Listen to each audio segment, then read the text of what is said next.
Well, you could say, well, yeah, the monkey's motivated by the bananas, but on a deeper level, what's the motivation of the monkey? The motivation of the monkey's it's species motivation.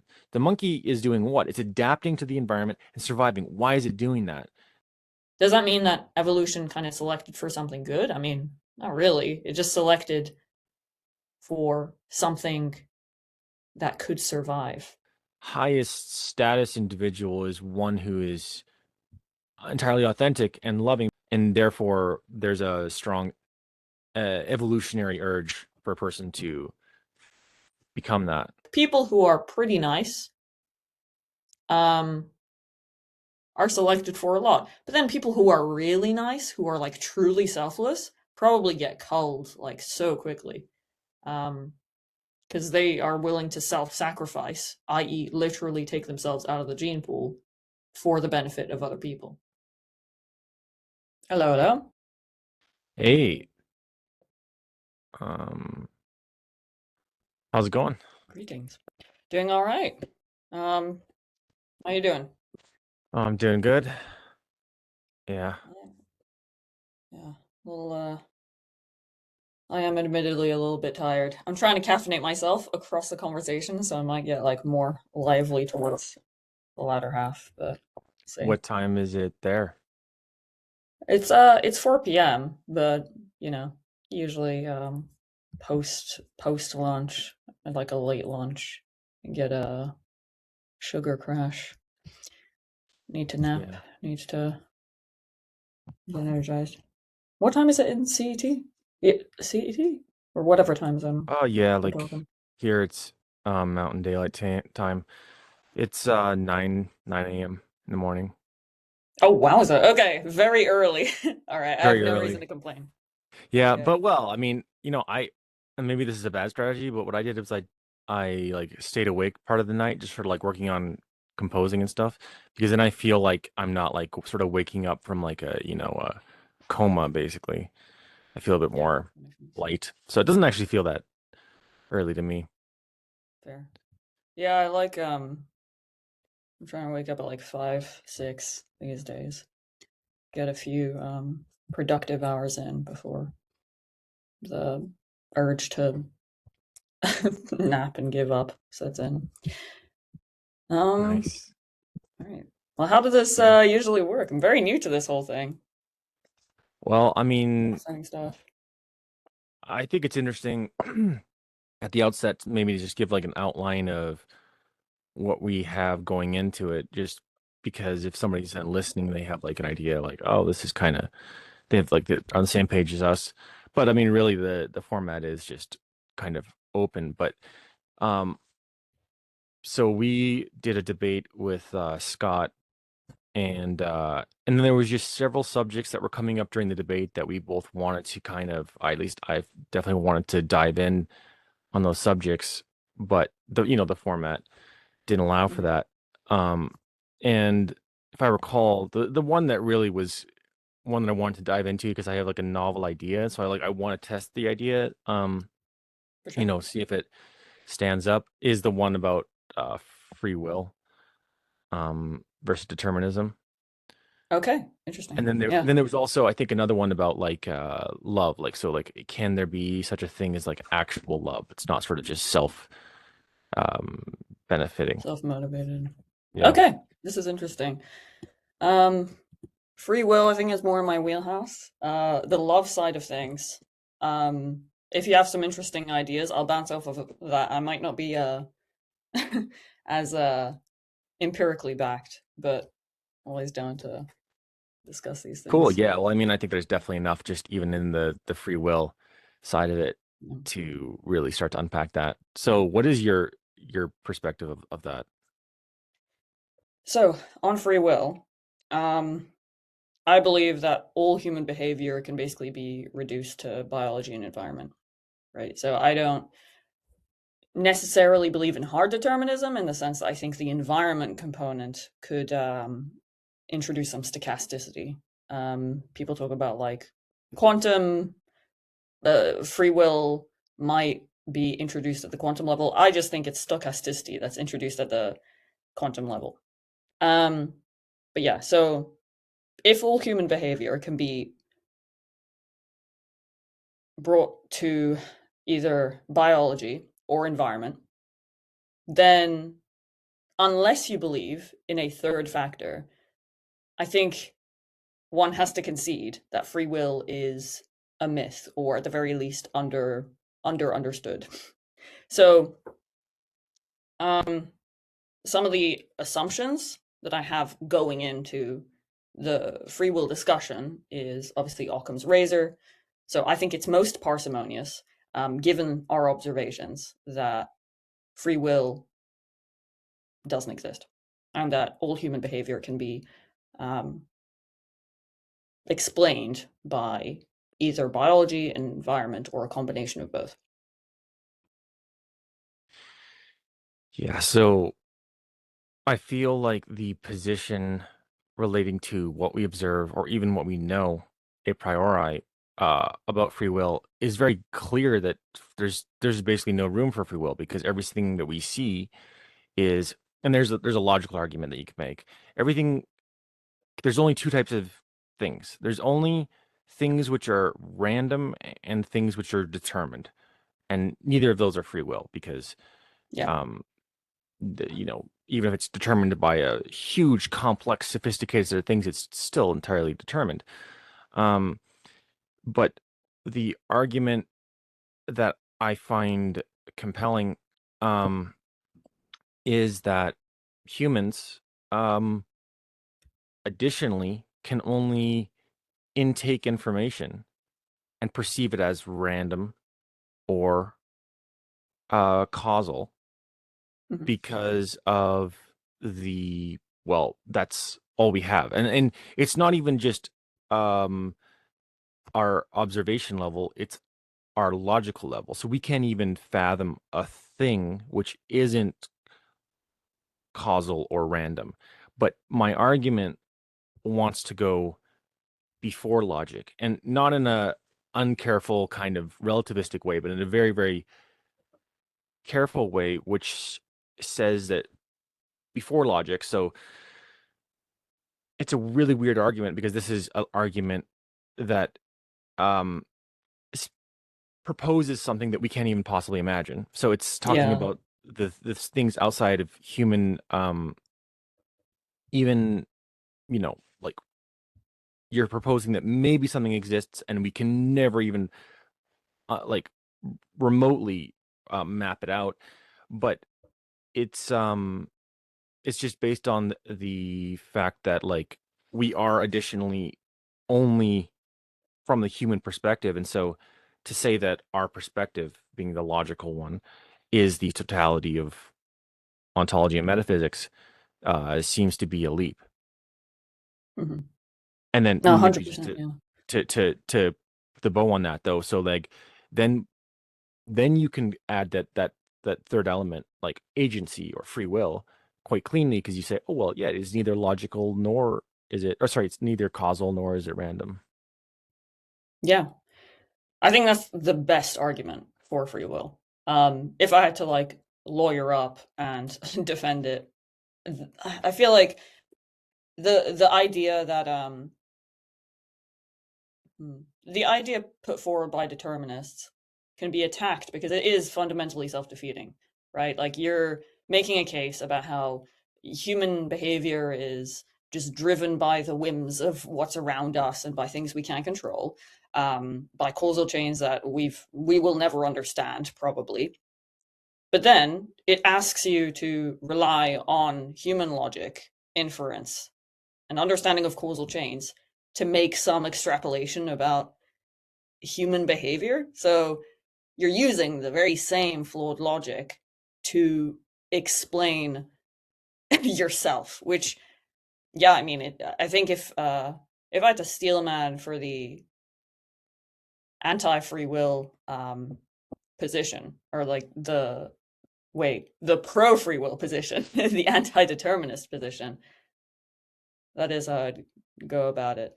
Um, I'm just, I suppose it really depends on the scope of conversation we're considering. Typically, when it comes to debates about free will, we have certain assumptions about the range of things that are meaningful to discuss, and then usually we agree on a set of ideas about, well, we'll assume for the sake of argument that humans can understand, um,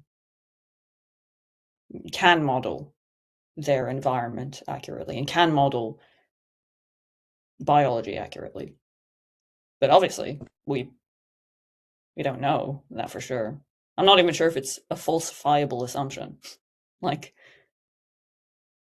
out of interest, could you think of an experiment that would be able to prove or disprove that humans um, are limited in their scope of understanding?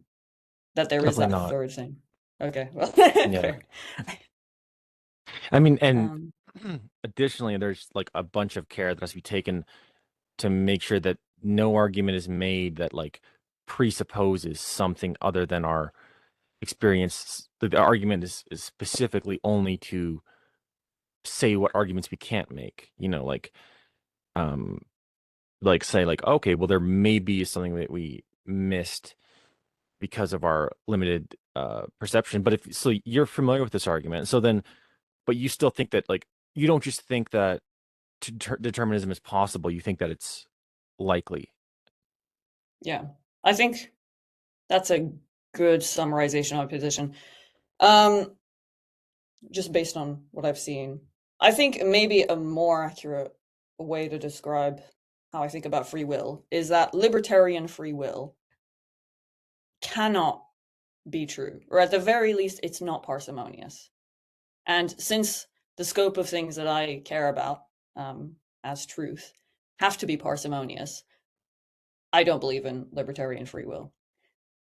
I'm open to the idea that there's a secret third thing that is completely unknown to humans, but this is kind of embedded in all of my assumptions about reality. It's entirely possible that Mm. I'm having some kind of grand delusion, and everything that I'm thinking, feeling, observing is totally false or warped in some way. But you got to wake up in the morning and you got to create some kind of framework to understand the world around you. So given the limitations that my feeble brain has been dealt, um, I choose to believe that free will is a myth. Or I say believe, but I think I said this more convincingly in the previous video with Scott. I don't even know if it's possible for humans to separate themselves from an inherent belief in free will. Kind of like some kind of mass anosognosia. I keep forgetting the term. The term for like a delusion where you believe you have more agency than you do in medicine. Um, I feel like that kind of delusion is embedded in people. So just as a disclaimer, I might say that I believe free will is a myth. That doesn't necessarily mean that I internalize and use that knowledge to guide my actions, if that makes sense. Hope it does. Um, yeah, what was that word you used? I didn't know what that was. The word I parsimonious. got What it does here. parsimonious mean? Oh, parsimonious, requiring the least amount of assumptions. So, I mean, I first heard about it through biology, like in taxonomy. Uh, the TLDR is like if you're trying to infer what came before and you don't have a way of directly observing what happened, then you rely on the observations you have now and try to build a story that requires the least amount of assumptions. That'll Hmm. probably be the most probable explanation. So it's identical to Occam's razor, Right. fundamentally. Yeah. Yeah, that's a very, very solid position that you have, that you're saying that you're entirely open to there being something that you missed. But basically, if I'm interpreting this correctly, based off all of your observations and logical inferences of the world, there's no room for free will. So you're just concluding that based off the evidence that you have. Mhm. Yeah, that's pretty solid. If I just thought of this, we were talking, but if it came out that we do somehow manage to crack AGI or something, there's a new super advanced form of general intelligence that far surpasses us and somehow is able to um, detect these secret third things that are undetectable to us as humans. Maybe that'll be the solution to figuring out the mysteries of the universe. You have a different kind of species that can understand worlds beyond just those that can be explained by, what were the two things you mentioned? Causal And and random.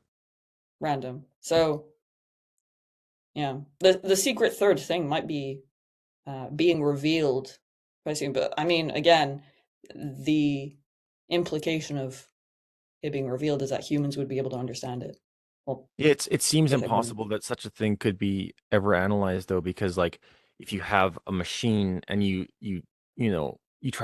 try to understand it on a more mechanical level than just it's an agent, you have to like unpack the pieces. You have to go like, well, why is this do this? And every single time you do that, you're mapping it out in your mind, which is a causal thing. You go, this thing, has this function. So it's not like we can, if there wasn't agentic force, it's not like we could even, you know, do Grasp any it. work to like understand it. We just have to just like assume like, oh, it's an agent. We couldn't like go like, oh, it's an agent because it builds in this certain way. Yeah, yeah.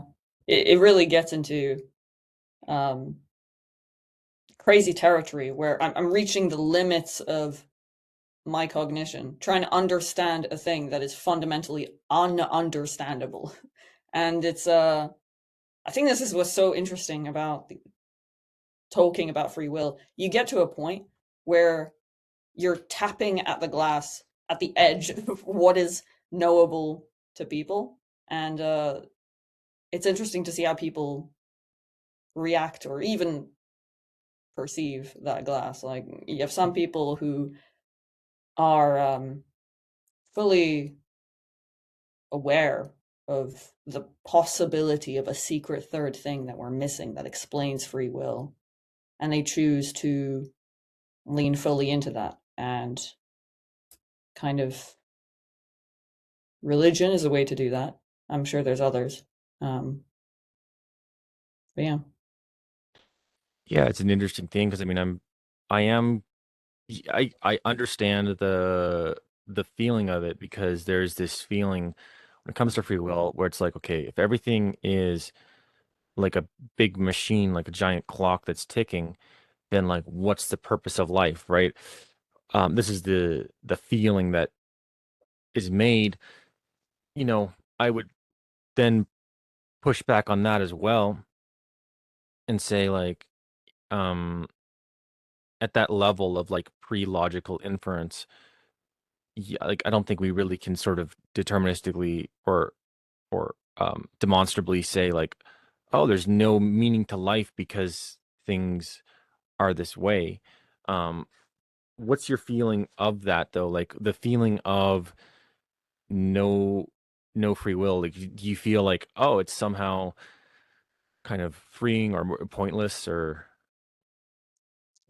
Um, well, most of the time I just don't think about it. It's right? something that it's kind of impossible to fully grasp anyway, right? In the same way that, um,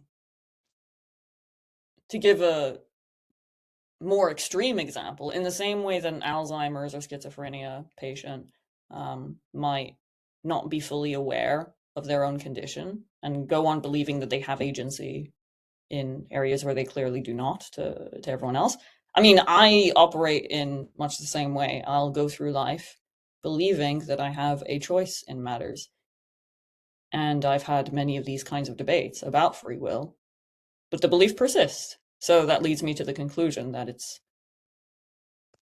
either that I have gotten remarkably good at self deception, or I think this is just the default state for people. That if you're reasonably healthy, you have some kind of um, next step in life. You tend to have these free will pilled thoughts, regardless of whether they're rational or not.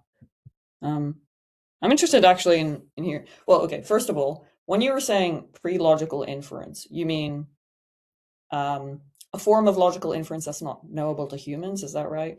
Basically a callback to what you were saying earlier. Like an idea of something which isn't a logical thing. Um, Okay. because logic follows basic rules, the law of identity, the law of non-contradiction, and and so when you have those basic rules, you have identity and non-contradiction. You don't have any room for free will, basically, because if a thing is a thing, and then it maybe has a logic gate or a logic and or operation with another thing, the results are, you know, there's no agent in that. And so what I mean by pre-logic is like the entire every single model, you know, even like woo-woo crazy models, all the models that humans ever have are based on like logic. And so Mhm. pre-logical is like, well, this is something that's like outside of that space. And I wonder like so like my position is to be like, okay, well, if there's something that I don't know, like I'll just hold a position like I don't know. But Mhm. it feels like your position, I'm not sure if it's like worse or if it's better, is to go, well, we're gonna just use the rules that we have and we're gonna make the inferences that are logically follow. But Mhm. it like I'm torn then because it's like on one hand it's like yeah, like why would you not stay within the bounds of reality and work with those rules? But on the other hand, also why would you make an inference beyond beyond the human scope? When you say make an, can you elaborate on that? Make an inference beyond the human So scope.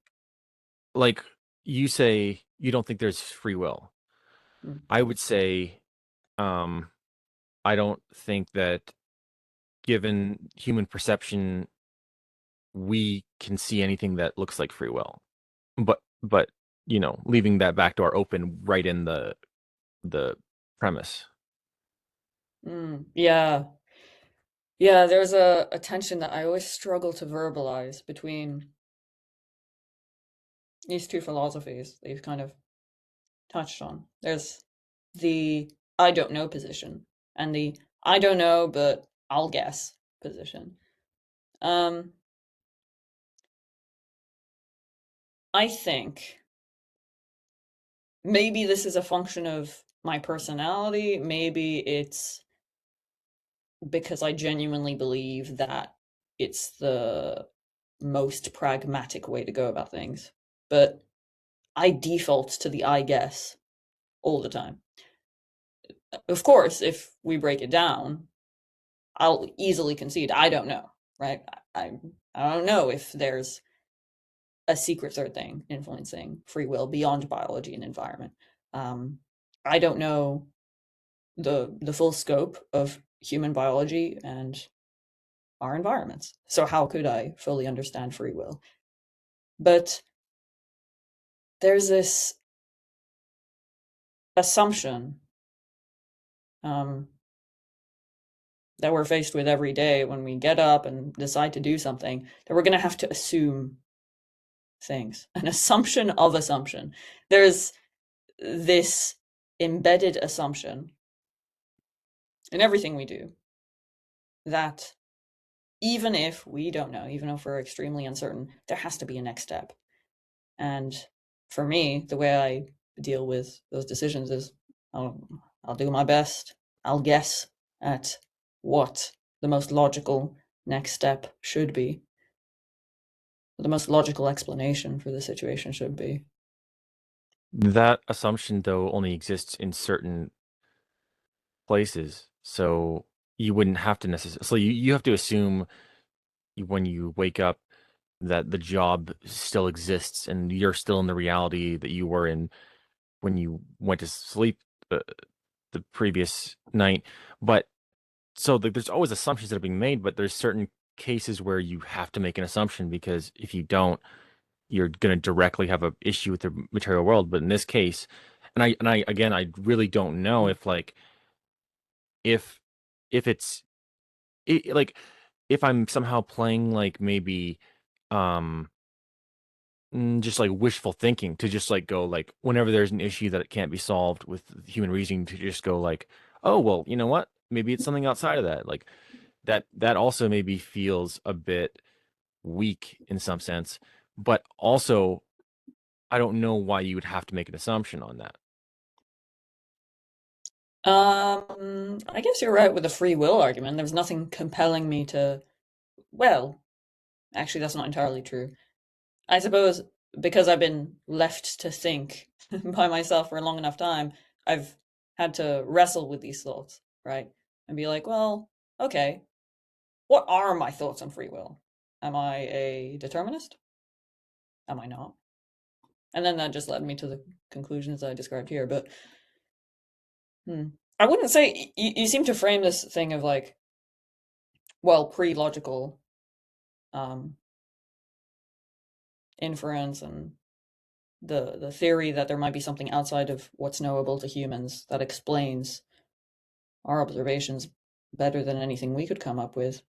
I wouldn't say that's a cop out or I mean that's complete, right? That's the only way to completely analyze our observations about human behavior is to consider all possible angles.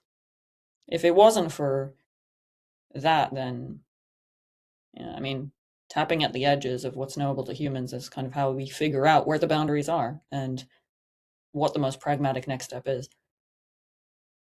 But do you have because you mentioned like why do we need the assumption? Can you give an example of a situation where you don't think that an assumption is necessary for an action to be performed or for you to think something? That's like where I am with most things that I possibly can. Like I would have no assumption because then I feel like I have a blank canvas and I can sort of hold maybe two positions simultaneously. Like if I have an assumption of something, then I filter the way I see the world through that assumption versus if I don't have an assumption, I feel like then I just take in the raw information more and just see it um for how it is. Like maybe an example would be like God, right? Because there was this old Mm, fashioned argument which is like, well, if you don't believe in God, then like you're worse off because you're gonna go to hell. So like you should just maybe make an assumption about it. But I wonder like why would you make an assumption? Like if there is this being which is all good, then why would he want you to do something a bit irrational? Why would he not want you to be as intelligent as you could be? And so like I can sort of like hold this superposition of ideas where I'm like, well, if he is real, then what I'm doing works, and if he's not real, and then, that's an mm, example because you were asking for a specific example of a position that I hold where the superposition seems to meet both requirements. The person who's just going to assume a deity will say like, you're making a mistake because what if what if there is one, then you're missing out. But I've calculated both routes and seen that holding both simultaneously doesn't lead to issues. well, I think we might differ. This might be problematic. I think we might differ on the way that we view assumptions, and um, I don't know if this is the right way to describe it, but like the epistemic fabric of like our belief systems are very similar, but we verbalize it differently, maybe. So um, I agree that going into situations, it's best to take in as much information as you can without presupposition, without assumptions, in the way that you described. But I think that it's an inevitability that the thought process will carry some assumptions, whether they're known to you as the thinker or not. Say, for example, with the religious versus a religious thing. So, your assumption in that case would be, say, that you have correctly understood um, what Christians are describing about God, or you're assuming that Christians have correctly interpreted um, their God's words. And you're making the assumption that you can reconcile these two things, um, an atheistic point of view and a religious point of view superimposed, as you described it. But all of those things Mhm. could technically not be true in the sense that maybe the superimposition itself um, is between two strands of thought that are slightly flawed or incomplete in some way. There might be a secret third thing, um, another religion, which is like, actually, we're a form of Christianity that believes that um, being an atheist is like the worst thing of all, Mhm. right? So there's a lot of permutations of what assumptions in my mind could look like. Yeah. Yeah, that's a very careful objection because that is exactly what I think Christians actually see when they see that perspective. They see uh, uh, there's kind of two types of Christians. There's a type of Christian which is the rational Christian who is more um like, given the evidence and this seems probable and like it really leads to that. And then there's the type of Christian that believes that uh on faith you just have to sort of assert this is the way it is.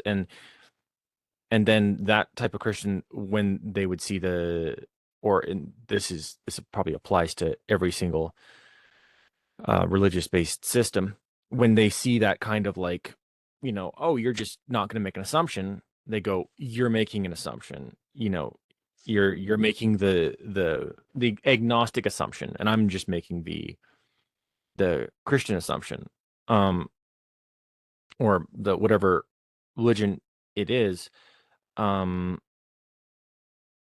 I then go directly. So to respond to that, I want to go then into their own worldview and like map it out from their perspective and go like, okay, well, from the axioms that you have, you know, what do you what do you see what do you see in the faith system that you have that's sort of like leading to those conclusions, and are your own conclusions about your own system logical? Um, Hmm. yeah. Like within their own framework, you mean? Like if Yeah. we're taking X, Y, Z as a given, then does ABC Right. So follow? this the argument I would make is like it's like this. It's a paradoxical one. So it's like a Christian. This works for Christianity because Christianity has maybe certain theological properties to it, but what it means to be a Christian is to be a little Christ. And so I make this argument. Oh. And it sounds a bit heretical. This is at least what I think. Um, is that if you're to emulate, uh, you know, um, the messianic figure, I don't know if that's the right word, but there's something about that which doesn't allow for which gives this sort of agency to the person, because the person of Christ had this sort of or the God of Christ had this sort of like like direct um you know kind of responsibility over who he was. And so like, it's like if you're saying you should be like Christ, and then you're Mm. saying, okay, well, you should just like flat out assert things. That's not what Christ did. He seemed to have like, he seemed to be sort of directly rationally engaging with his environment, right? So he was perceiving, you know, heavenly things, but it just seems like if you say that a Christian is somebody who just blindly, believes something, it doesn't seem like that's sort of what Jesus did. Potentially. I may not be able to build the best rebuttal. I'm going to give it an attempt.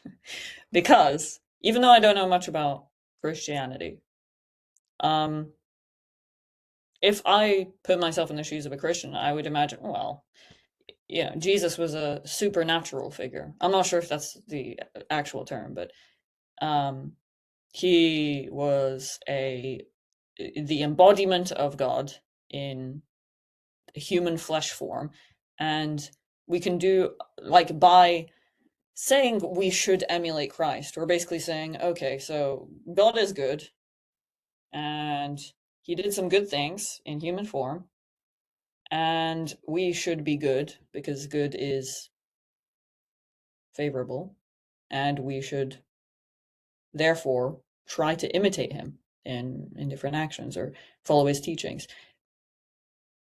It seems like what you're saying is when Christians encourage people to embody Christ, they're taking away agency from people. Is that right?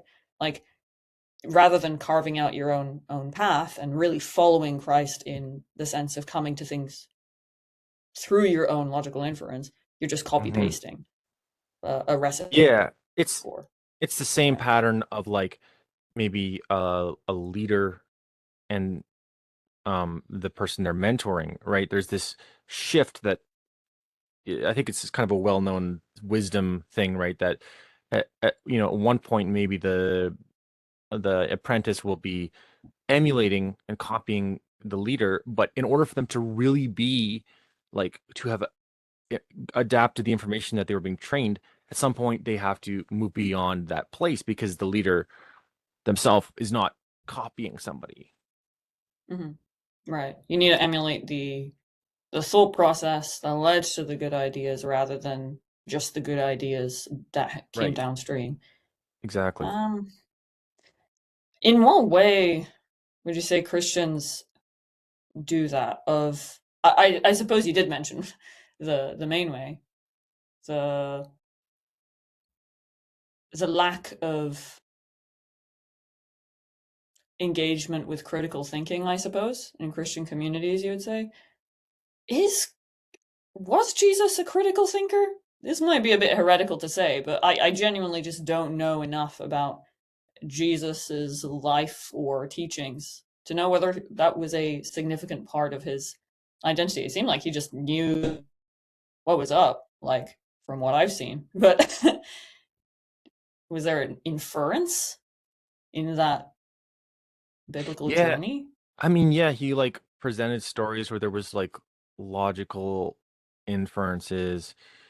Um, like I don't know. I'm thinking like there was a master who gave their servant sort of these talents, and then one of them went out and buried them, and the other one went and invested them and tried to use them. And then, he came back and he asked either one of them how they did, and the one who buried them was like, "Look, I have what you gave me." And then, the other one was like, "Oh, I actually used it, and invested it." And, he's like, "Well, how much more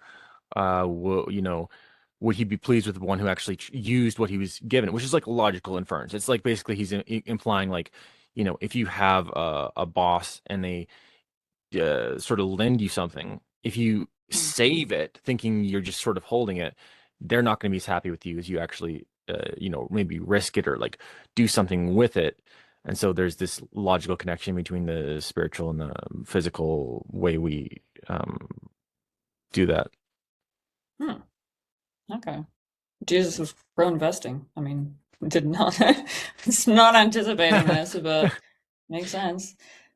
I, I suppose this is very curious because as someone who hasn't really engaged much with Christian mythology, I mean, my family is pretty Christian, right? But I I didn't really have that much of an interest in it. Go through the motions, but eventually just felt like this isn't for me. It seems very strange to hear a story about how Jesus, who is the incarnation of God, was coming to his own inferences about the natural world. Like, you made this, right? Like you made the systems that you're interacting with as a human, which Mm. implies that you should be able to understand them better than anyone else. You shouldn't need empirical evidence to justify your decision making. If you do, that kind of implies something scary, which is that there were certain things not known to you, God, which is very, very worrisome because you're the one running the ship. I mean, it seems incomplete, but I'm sure there's an explanation for it within the Christian lore. Yeah, Or well, I mean, and you could literally just you could be pointing out like a problem in my argument, possibly. I mean, interestingly, I've presented this argument to Christians, and I never actually got as solid a philosophical rebuttal to compared to what you're giving me, which is yeah, why tell I think it's like why I think it's like it's better to even as a Christian actually allow for the possibility that maybe you're wrong because then you actually interface with the material versus just sort of blanketly assuming, oh, it can't be that way. And then you never learn like, oh, I see why it's that way. And but when it comes to the theology of that, there is this sort of idea that Christ was both equally God and equally man. And so like that kind of like, coincidentia Mm. oppositorum, the union of opposites, kind of leaves maybe room for this kind of thing where he was like in sort of entirely God and acting in this way, but also, I don't know, didn't know everything about that God would know. I think. I don't think he knew everything that God would know. Otherwise, he wouldn't have like, sort of had struggles because he would have been sort of like, Zen or something, I would think. Yeah, yeah. I guess you could. Um, as a writer, the way I'm thinking I would explain this is, well, uh, just because God adopted a human form, this means that he chose to limit himself to the human physiology, which inherently limits the scope of knowledge, and maybe a few things were missing to him in while he was living as Jesus. Um, yeah, on the topic of like interfacing religious people interfacing with ideas that atheistic people put forward, or I guess agnostic. Um, I've heard this kind of thing described previously by both Christians and Muslims, maybe more, but those are like the two main groups that I've interfaced with, where it's like debate is encouraged in, or at the very least, like there are various people who believe that debate should be encouraged, because you'll come out of it stronger. If your faith is really that strong, then yeah, of course you wouldn't mind if people challenge your idea because eventually it'll come back around. Um, I'm not sure. If I was religious, I weirdly might not be so happy about critical thinkers because if I'm so convinced that there's a single doctrine by which everyone should be living their lives, and the punishment for not following that doctrine is literally hell, I would be extremely reluctant to even risk people becoming sinful in some way. I might just fully. I imagine this is where a lot of Christians come from. Um, Now you've spoken to that, like, well, the cost to critical thinking is so much larger than the potential benefits. Like, you might come out of it still a Christian and a critical thinking Christian who's even more in tune with scripture and has even more robust faith. But most people probably don't get to that point. Like, you Hmm. entertain skepticism, and then the whole face pyramid comes crashing down. And now you are no different from any other atheist or non-Christian who is going to possibly end up in hell, which is pretty grim to think about. But yeah, it's kind of a worrying thing about religion that it the costs. I just can't overcome this. Like the costs for not being that religion are so high. It's surprising that people within religious communities are still encouraging of critical debate because they're so confident that they're like, you'll come back eventually. Yeah. Do you interact with a lot of Christians, or is this mostly through like Peterson Academy? Yeah, I think I mostly interact with Christians. My family's all Christian, and also I think most of the people on Pearson, most of the people I talk to tend to be Christian on Pearson Academy. Um, Yeah. Okay. it's a That's what difference. that's interesting. Oh, Sorry, you go. go. Okay. Yeah. It's a you know, it's there's a difference between I don't know, Peterson Academy or sorry, Peterson type Christianity and then the classical Christianity. The classical Christianity sort of says it's this sort of different epistemology. It says our epistemology is that we had a interaction with the divine creator of the universe. He gave us specific instructions and we're going with this.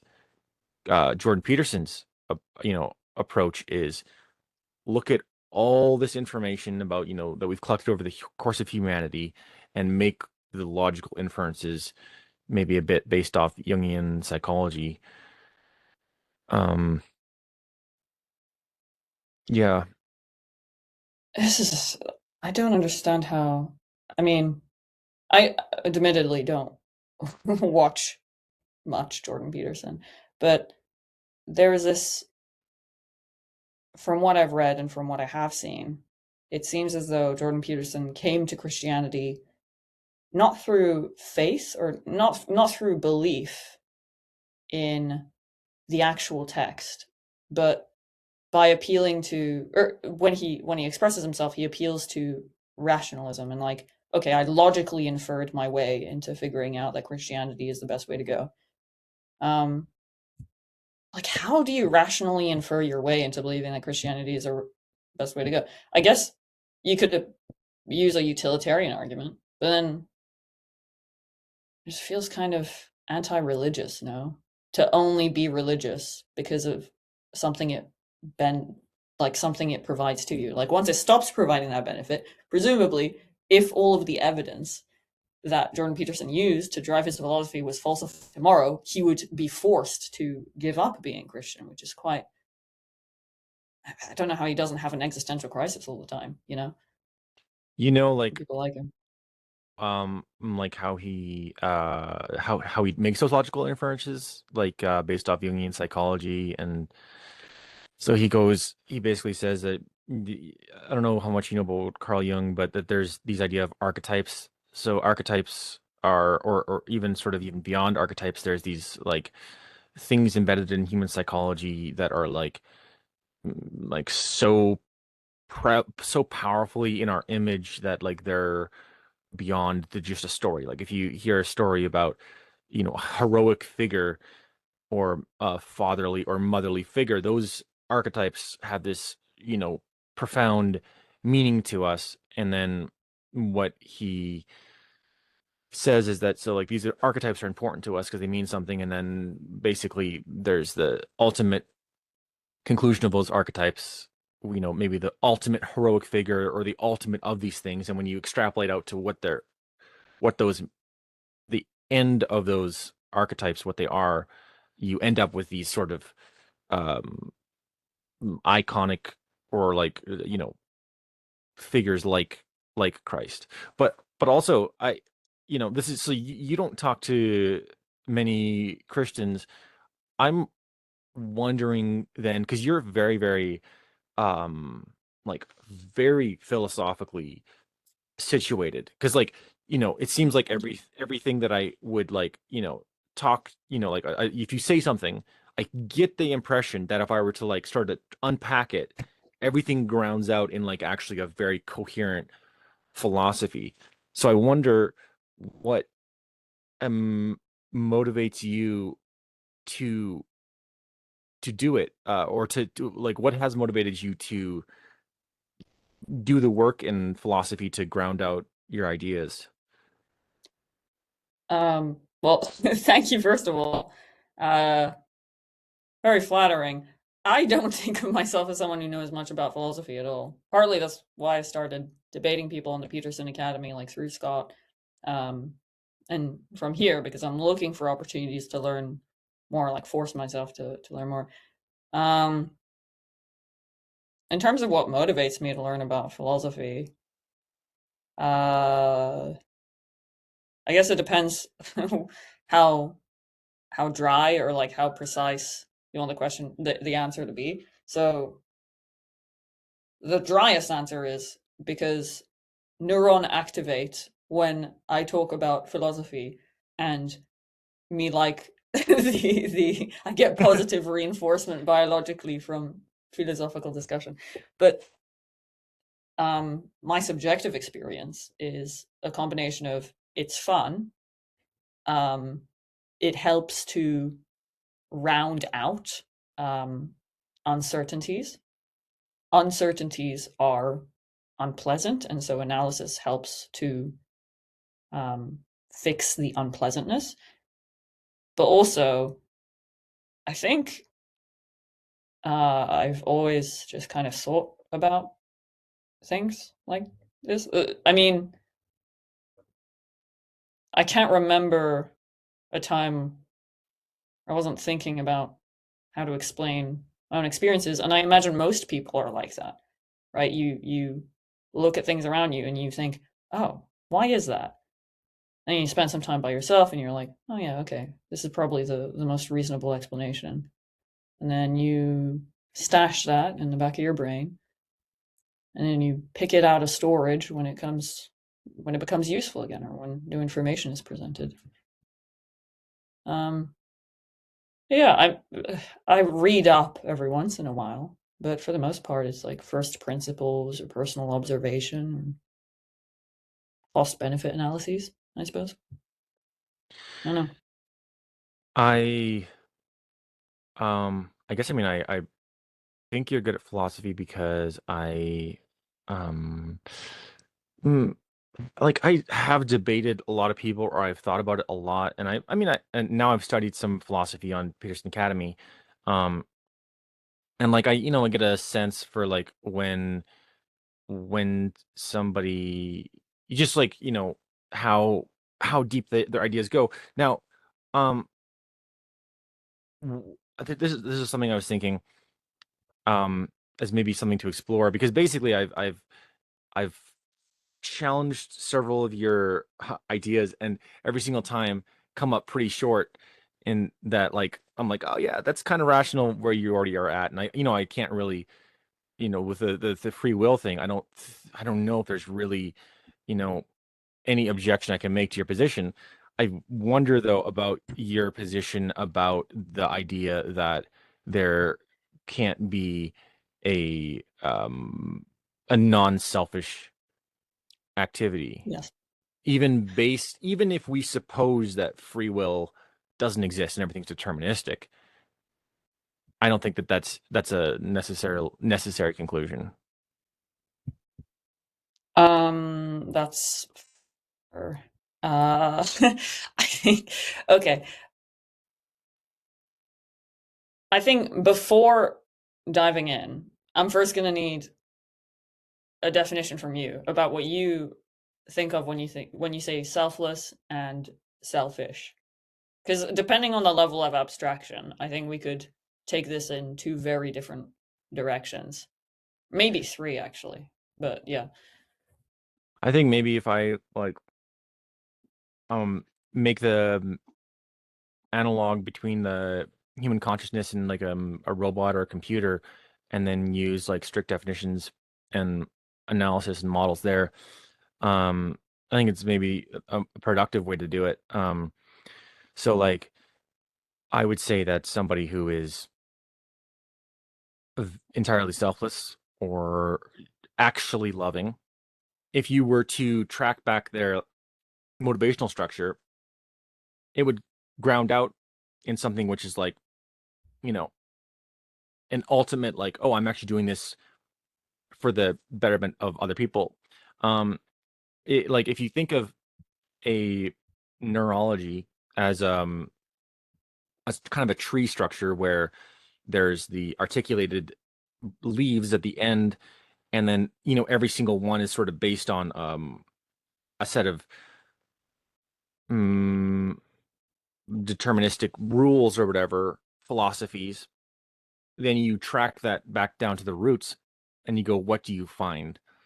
And I would just propose that it's possible that some people, you know, when you track it all the way back, you find that they are, acting actually out of the well-being of other people. But how far in the tree are we talking? Are we talking like, oh, did I break up? Hold on. No, I'm back.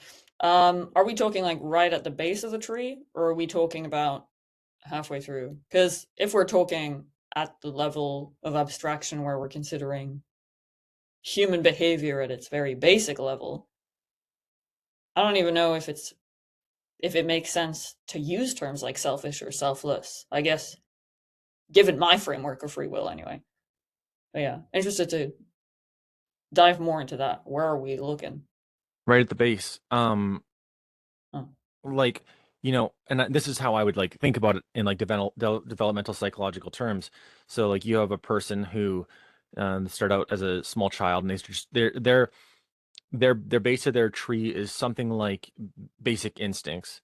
Um, and then what you can um suppose could happen is that they develop maybe a model. So they're still derived off their basic uh instincts and but they have discovered this model maybe through what you're describing about an interest in philosophy, or not even philosophical, but they have this perception of the world where they've mapped out something philosophical, whether or not it's metaphilosophical and they're aware of it. They have some philosophical thing mapped out, and then at some point, um, they like in their neurology, the base of the tree gets replaced for the thing that they had mapped out.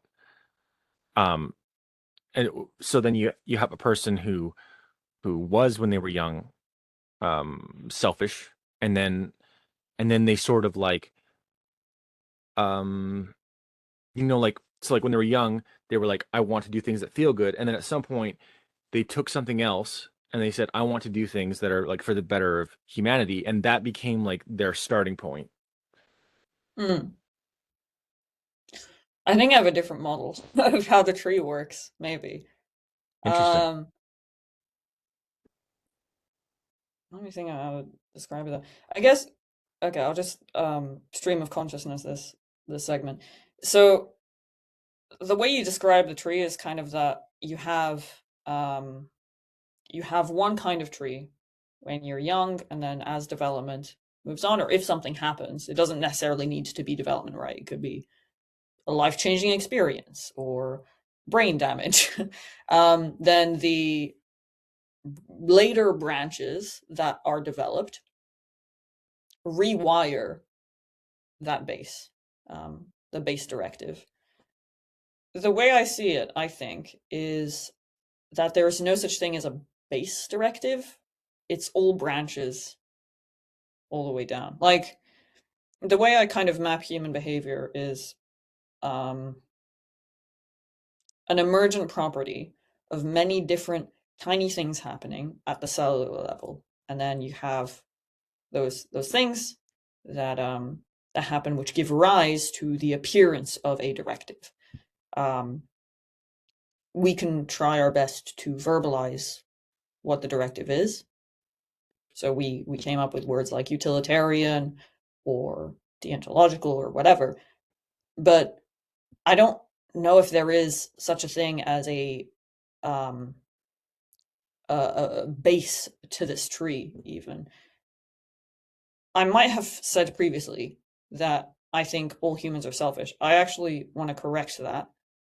I think that depending on the definition of selfish, all humans could be selfish, or, and I think this is actually where I'm leaning toward, it doesn't make sense to use the words selfish and selfless to describe human behavior when you're looking at human behavior from a mechanistic lens.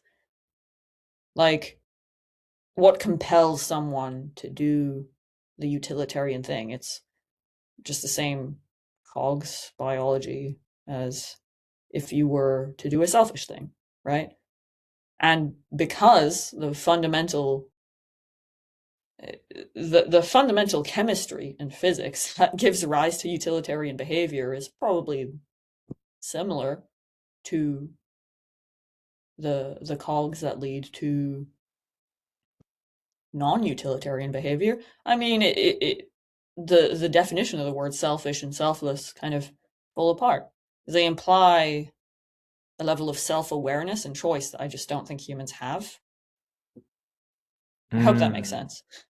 Yeah, interesting. I wonder, I don't know if I'm understanding it, but you're saying basically that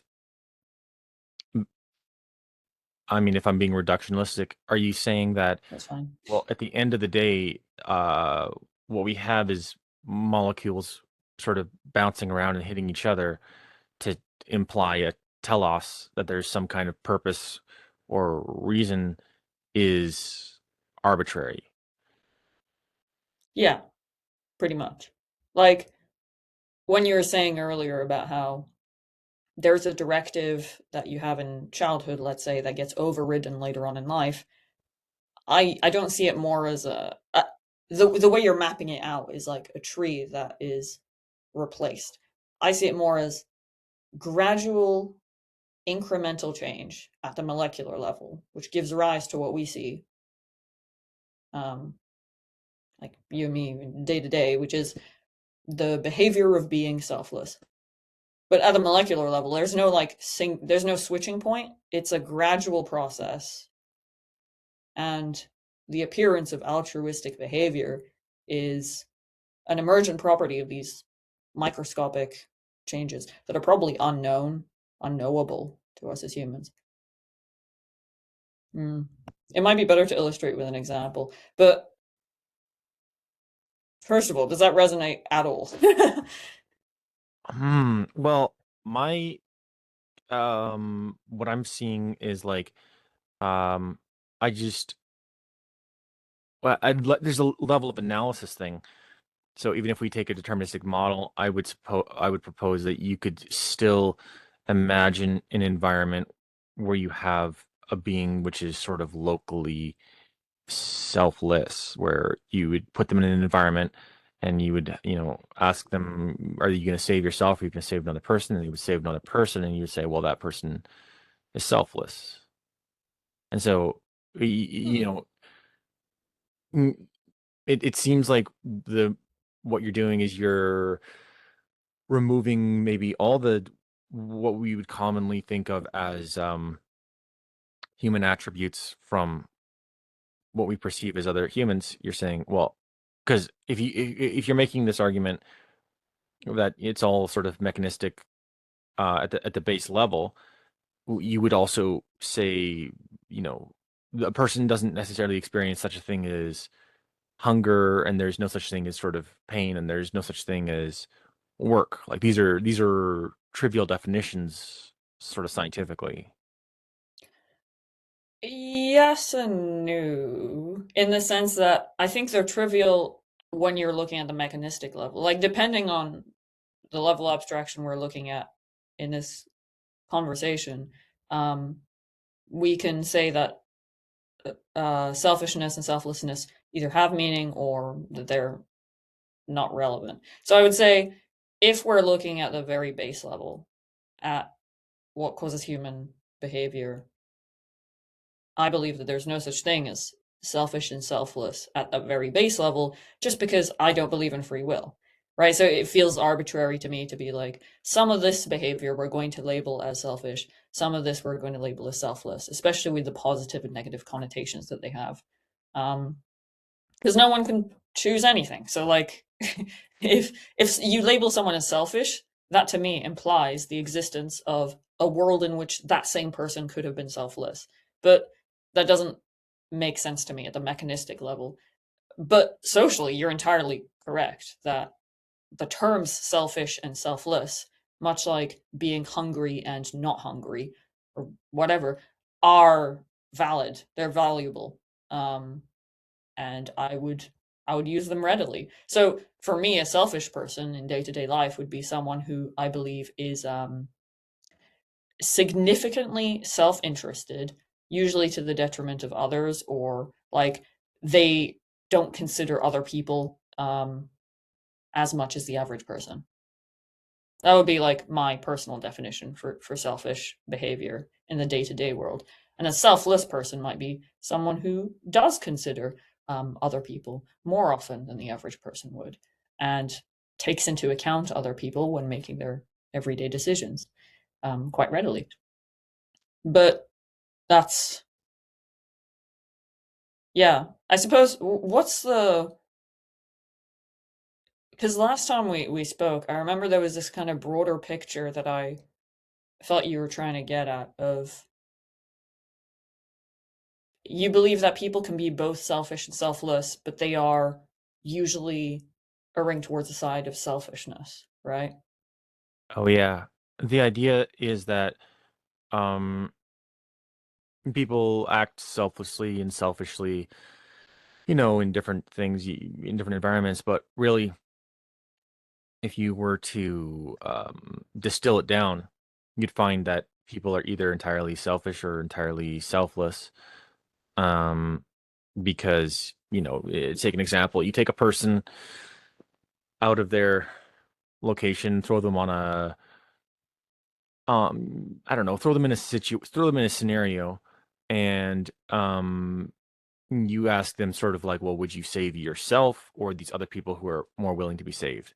And you just see, well, which do they pick? If they're able, you're able to create a thought experiment where they're able to remove the, I don't uncertainty, like I don't know if I'm actually going to help. If it's like there's certainty in the thought experiment that if they save the other people, it's actually better because it's more people, or these people are, maybe Mm, mm, more connected, they have more relationships in their life or something like that. This person would choose this versus if you take somebody else and this person would choose not that, or even worse, they would choose arbitrary suffering of other people for their own benefit.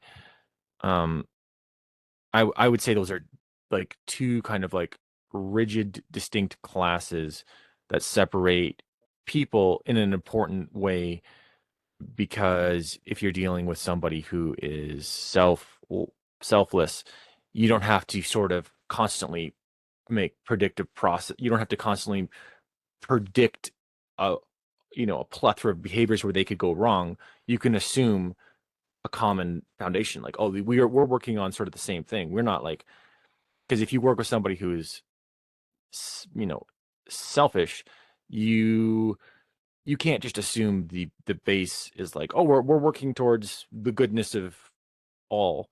You have to assume like it's working now, but if something goes a little astray, this person's gonna, maybe mm. backstab me or something. Okay, this is very interesting. Okay, I have some follow-up questions. I think this will help like elucidate for me like what the core meaning behind these words are in your mind. So, question number one.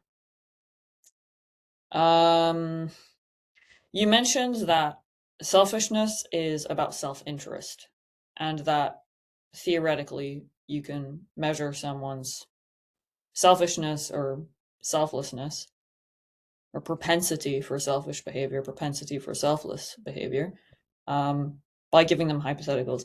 So I'm going to take that for granted. Let's assume these people are being truthful, yada, yada, yada. Um, do you believe that being selfish and selfless is a constant thing?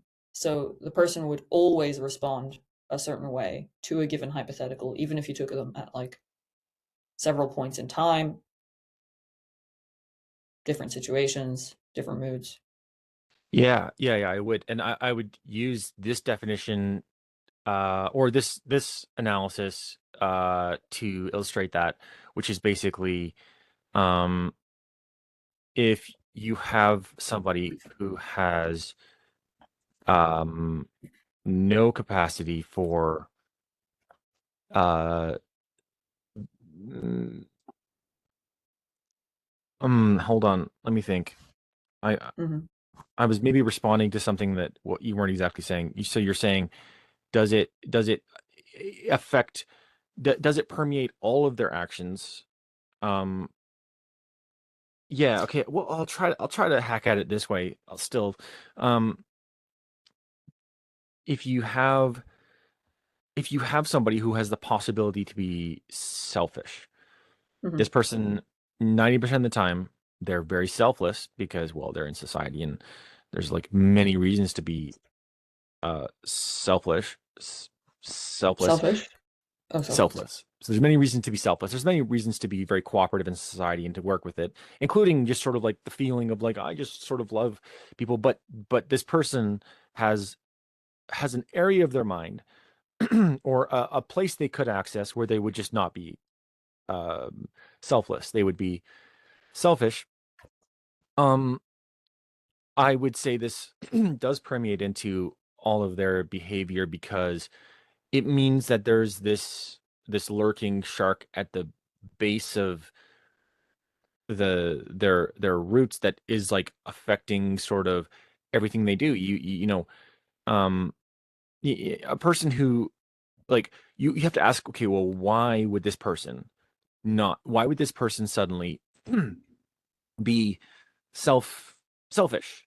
And if somebody would be selfish even a little bit, the reason is because they're entirely selfish. Like if there's no case where somebody's like selfless and then sometimes they're selfish because what are they like? Are they a Interesting. split personality? Um, I mean, you I guess you could maybe argue that they're like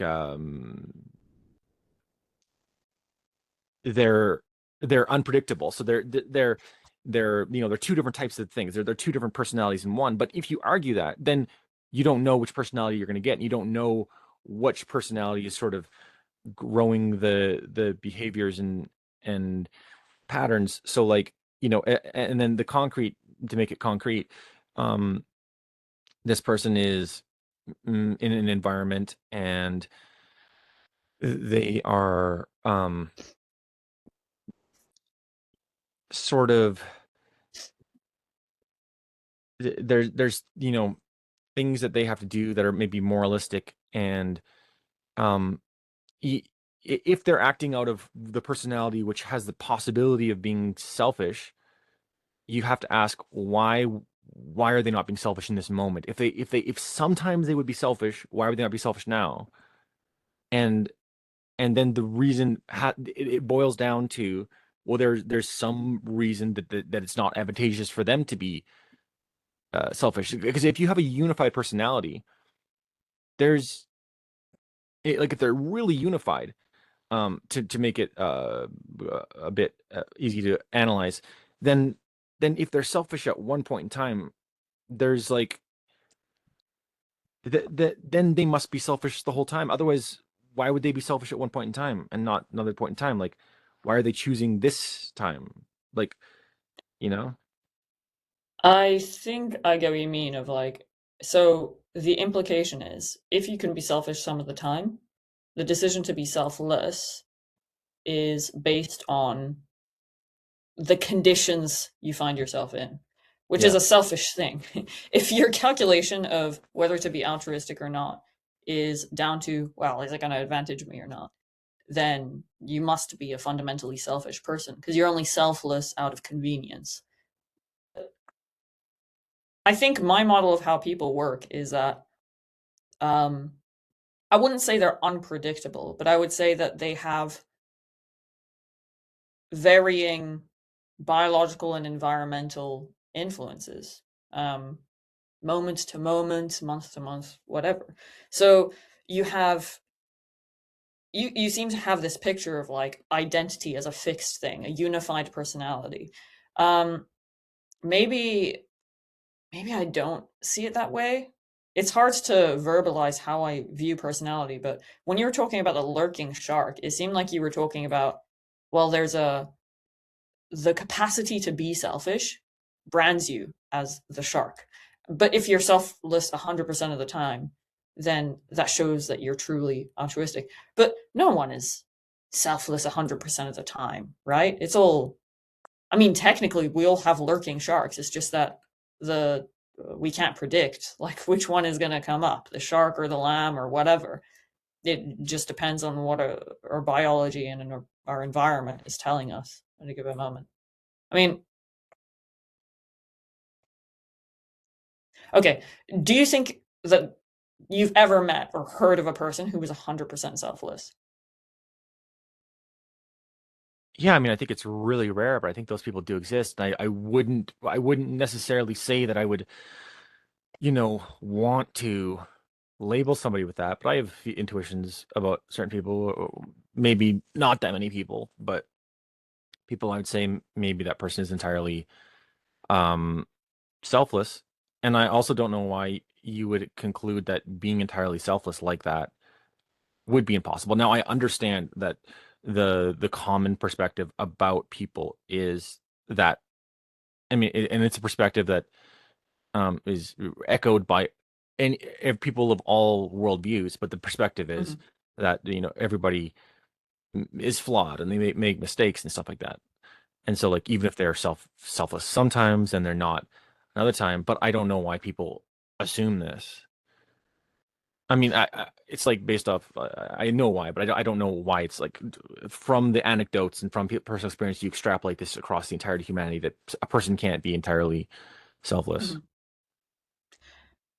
I think for me, it's like dots I gathered about not just like anecdotal experiences of people having their good times and their bad times, but just broadly about biology and how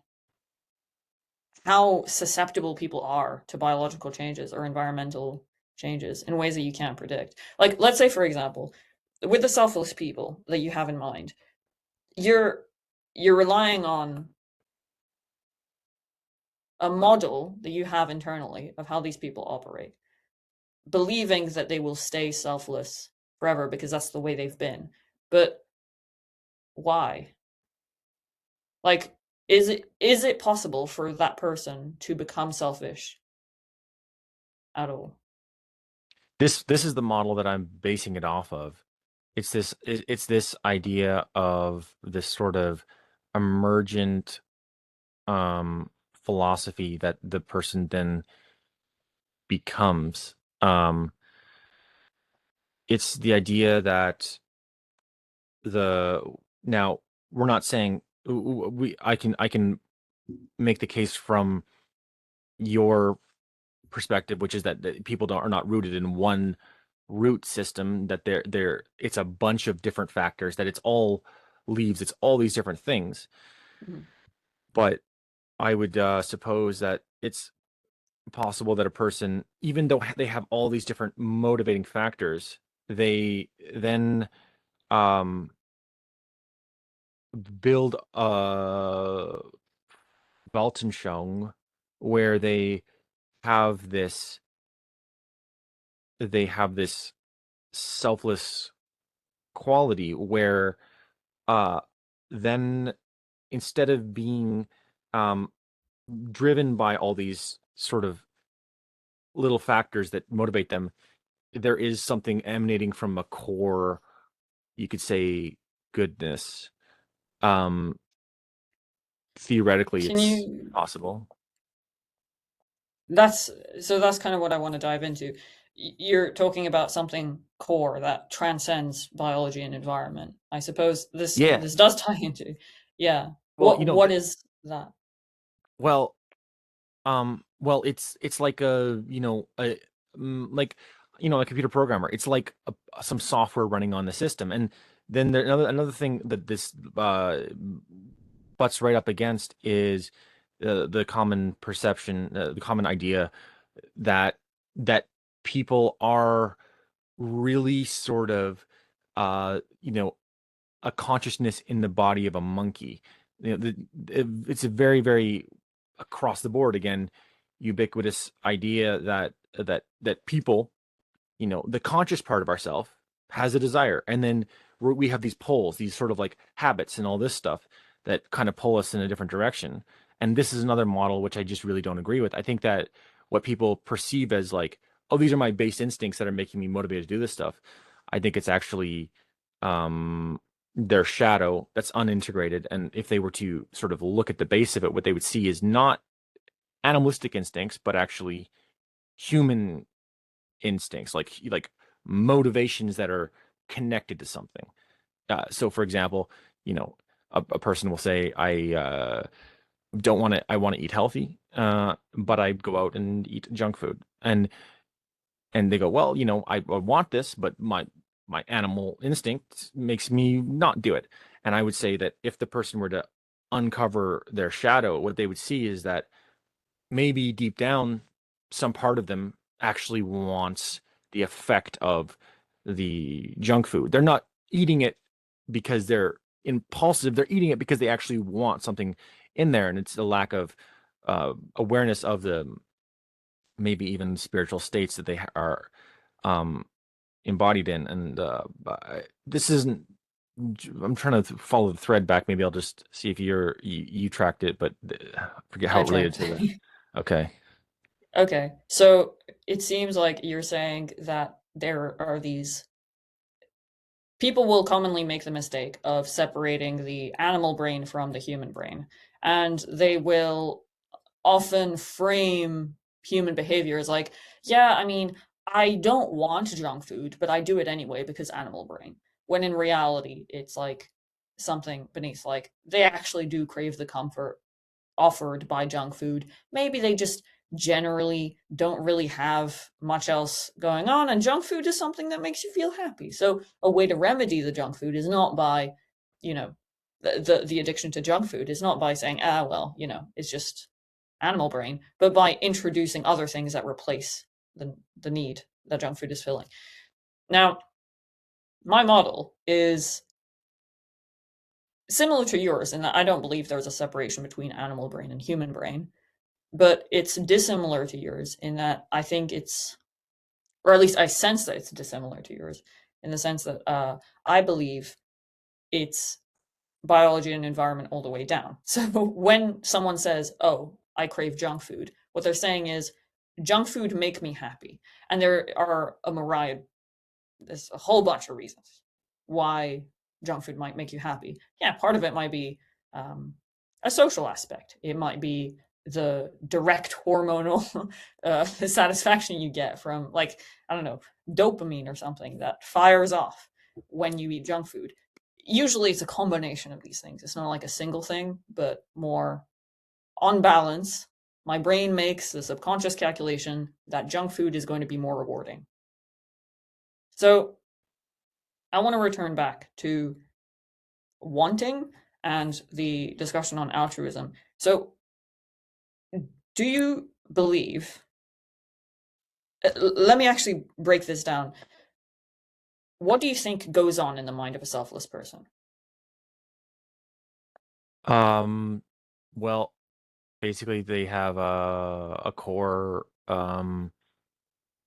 maybe an idea of what the good is, and then a set of ways of measuring it in reality and determining what a path is. And so when something arises and they have to make a decision what to do, they then equate this back to the idea of the good, and then um m- they would measure sort of without ego, without their own desire. They would measure the good in terms of what they perceive it would be for humanity, and they would just make that decision based off of their calculation. So, what drives the calculation? Like mechanistically, if we're talking about like at the molecular level, like what actually happens? You don't need to be precise. Obviously, no one knows, not even biologists, right? Yeah, yeah, But yeah. But like, yeah. yeah, modeling it out. Um, Mhm. well, I mean,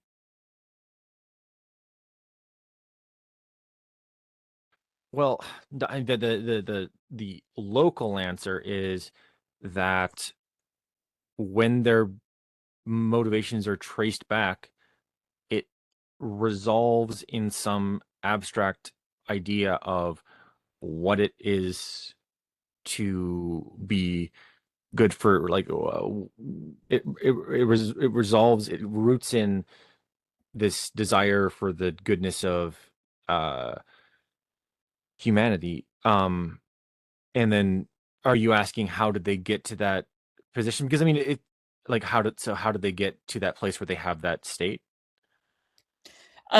I'm asking about like, let's say you're a person who's selfless and you're making a calculation on the spot about what action is going to benefit humanity the most. Like, what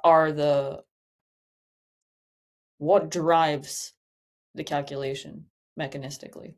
Presumably, there's something, right? Like, cogs have to turn in order for you to make a decision, in order for you to make that calculation. But what is that? What are the cogs in this scenario? Well, you could just suppose that the motivation is in fact the desire for the goal that is at hand for the goodness of humanity. Because I feel like what you're doing, like the purpose of asking the question is to demonstrate like, well, there's an underlying motivation. So like if you ask why are There they, has to be, yeah. but why would there have to be an underlying motivation? Why could that not be the primary motivation? Well, because I guess what I'm trying to get at is there must be some kind of recursive thing of like you get to the top level of like you have a calculation they're making. Then you have the directive to help other people. What happens before that? What actually drove that?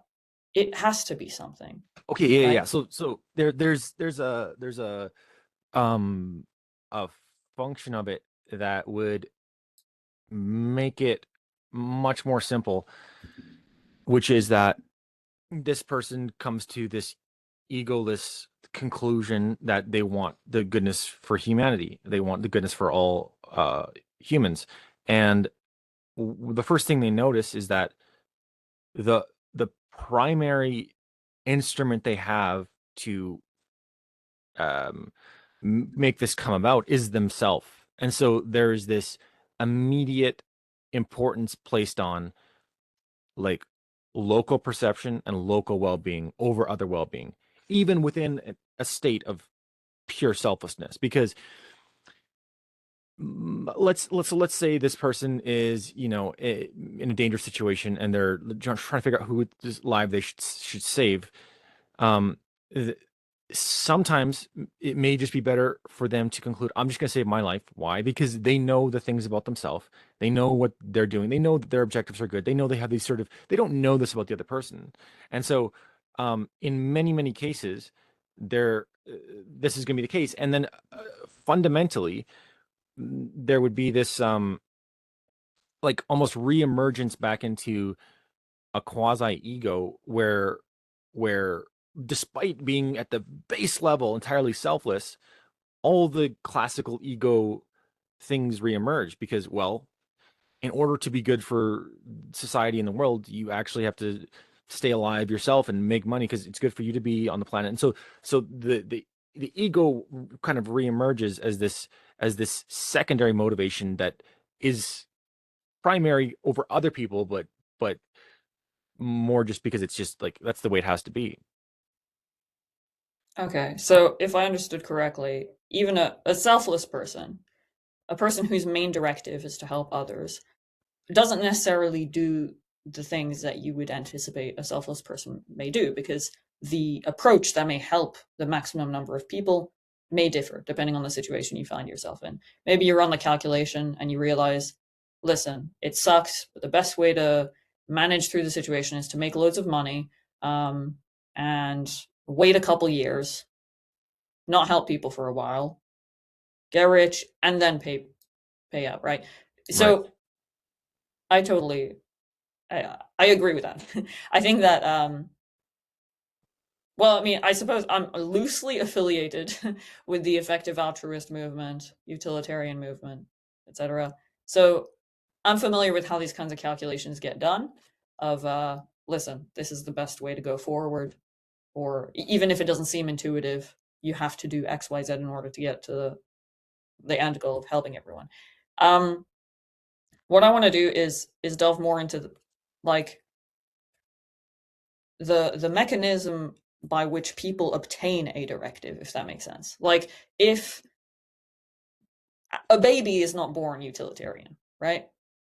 they're born a baby, and then eventually they develop enough cognitive complexity to be able to understand that other people exist, even when you can't see their faces, and that your actions can influence those people, whether or not you can see their faces. And it seems to me, based on my model of how human brains work, that this is a continuous process.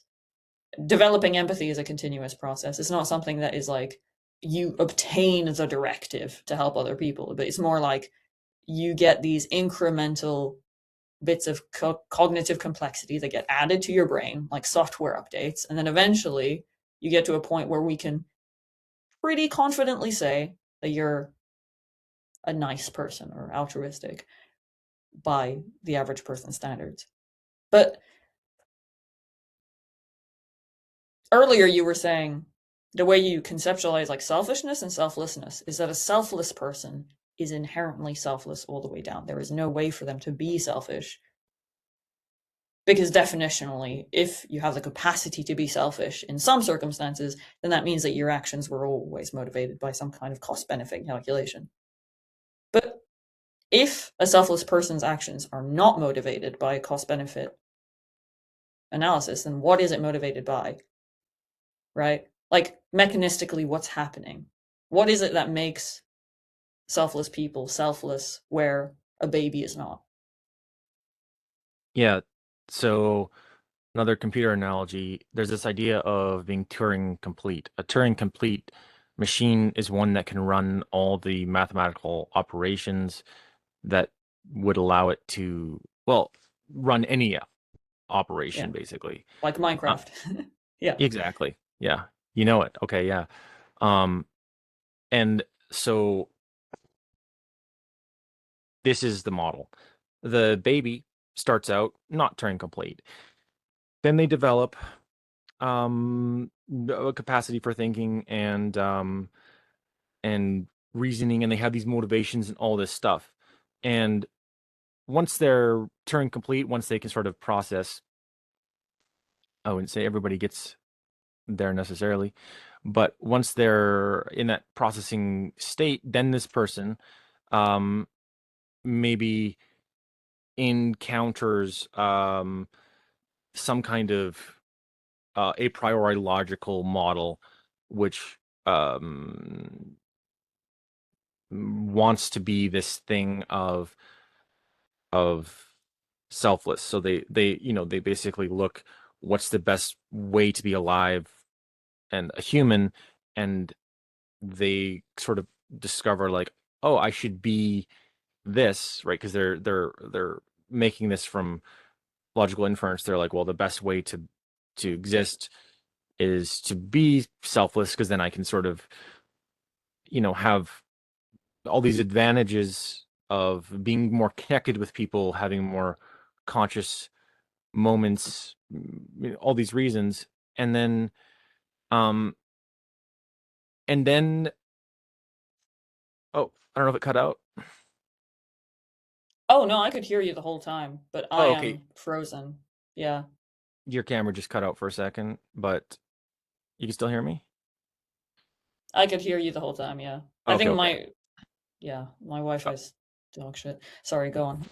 Okay. So then the motivation was it was you know it started out the base motivation. It started out, well, how do I survive as a human, and how do I do best for me? That was the base motivation. And then it led into the altruistic one where they found out, oh, actually this aligns with what I was initially as an infant wanting, and so I'm gonna reprogram myself this way. And so that's where the motivation comes from, the um, base motivations, and goes into the altruistic one. Okay, there's 2 points I want to touch on. That's very helpful. Okay, um, so the first one is you were talking about how early on in your explanation, and you touched on it a little later. There is a moment of acquiring this perspective, the a priori model of like, hey, benefiting other people helps me too, or it's just something I want to do. I imagine you mean the latter, right? Like the acquiring of selfless behavior doesn't look like, hey, it turns out that helping other people benefits me. It looks more like, hey, benefiting other people is a good thing to do inherently. Is that right? Both. I mean, both are possible. I mean, I think both are like so. Like one of them is it like so the you would say the more like the more free will better one of them just deciding it on their own is maybe like morally better, but like the other one is equally as viable.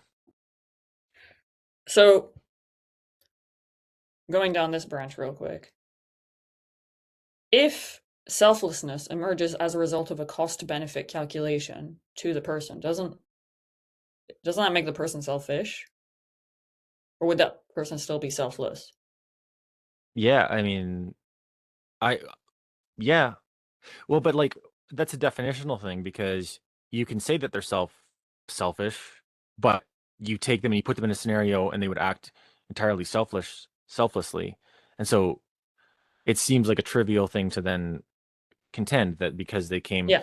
because a tree came from a seed, that the tree is not a tree. The tree is still a tree, even though it came from a different place. Well, I guess what I'm interested in is the a selfless person can emerge by doing a cost benefit analysis of their own well-being and being like, "Hey, it makes me really sad when I see other people are sad. Therefore, I'll be selfless." So that would be selfless, right? Okay. Yeah. Now, I think the argument you're making is this sort of like, well, it's still, it's still they're still doing it out of selfish reasons, but the critical distinction, uh, the critical analysis I feel that should be made is the idea that the mind, right? So the mind, you could say maybe was motivated like a tree from something. Mhm. It was the selfish motivation, but at some point Sure. the that was chopped off and there was a new thing planted. And so despite the in time there being a selfish motivation, it doesn't mean that just because something happened early, it was causal in time, doesn't mean that it can then not transform to being something which is qualitatively different than it originally was to get there. In theory, sure, but I suppose when we're talking about selflessness compared to selfishness, it sounds like mechanistically, it sounds like you're saying selfishness and selflessness can come from the same place, which is this cost benefit analysis about what benefits you. It's just that some people are born nicer in the sense that they feel pain when other people feel pain. And so the downstream of that cost benefit analysis is selfless behavior. But then some people maybe don't get born with the niceness gene or whatever. And so they are driven to selfish behavior, but from the same cost benefit analysis, just with different mechanistic underpinnings, if that makes sense. Yeah, well, I mean, it was more like theoretical about like like how the transformation can happen because in reality and in practice, I feel like people who start out being selfish um really have a low capacity to step outside that frame.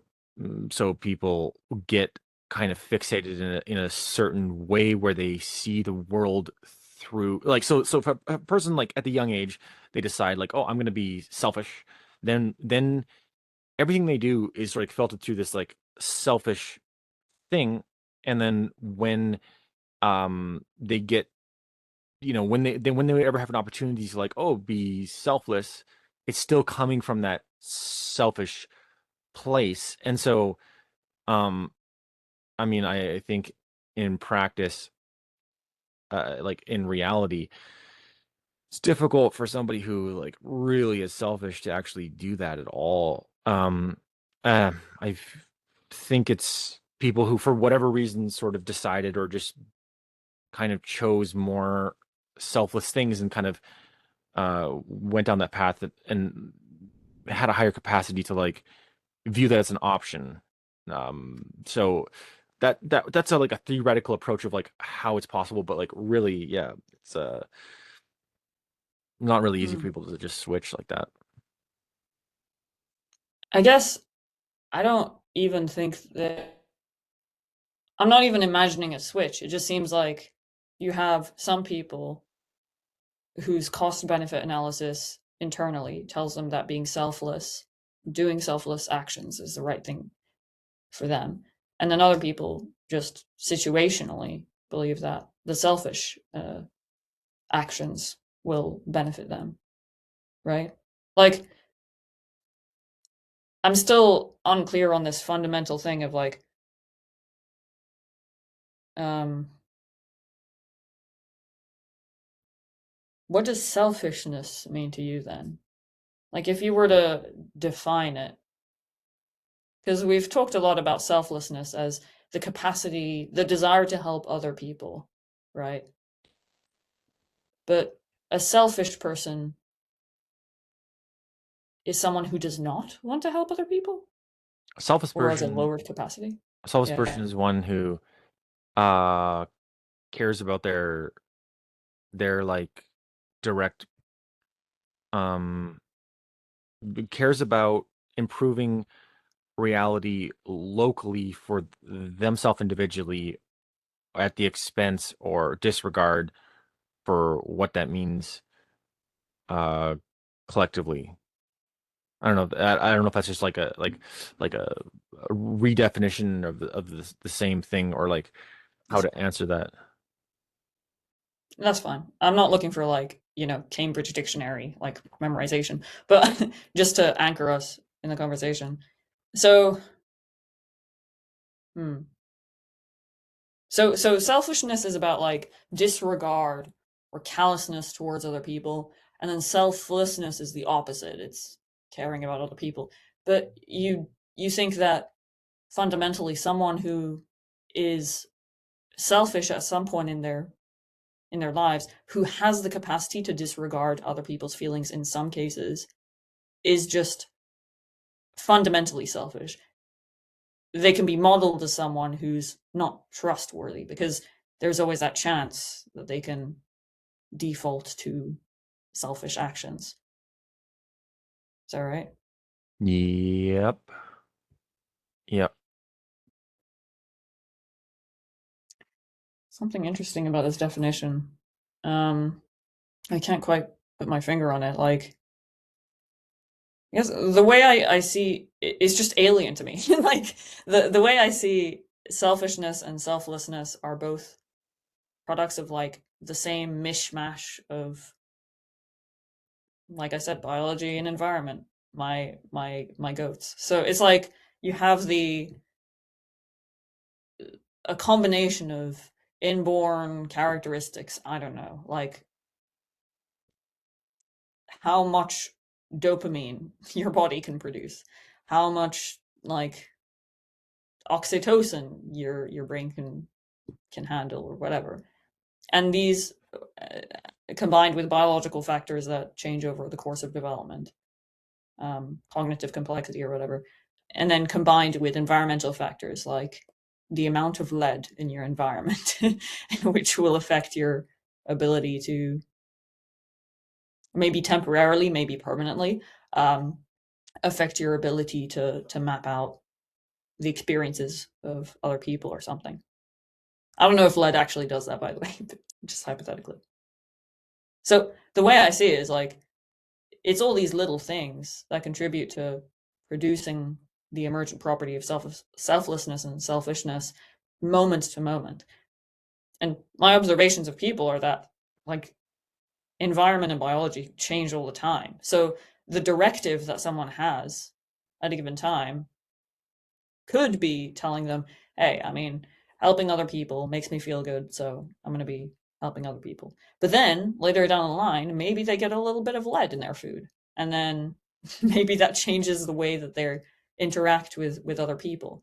Maybe they get like mercury poisoning or asbestos or just eat a bunch of high, I don't know, like high hormone density foods. I'm no nutritionist, but just anecdotally, people's whims change so often, and it's hard to visualize people as anything but little things giving the illusion of a big thing, you know? Yeah, the um model that neuroscience gives people, I really think is a false impression of reality based off just sort of the is ought sort of conflation and mistake that's made. So the neuroscientists just study, they notice that a person, sees a cookie, they maybe get some kind of neurochemical release. They have the cookie, they have a neurochemical release. They study the brain and they notice that there's this link between things people want, things people don't want, and neurochemicals. And that's correct.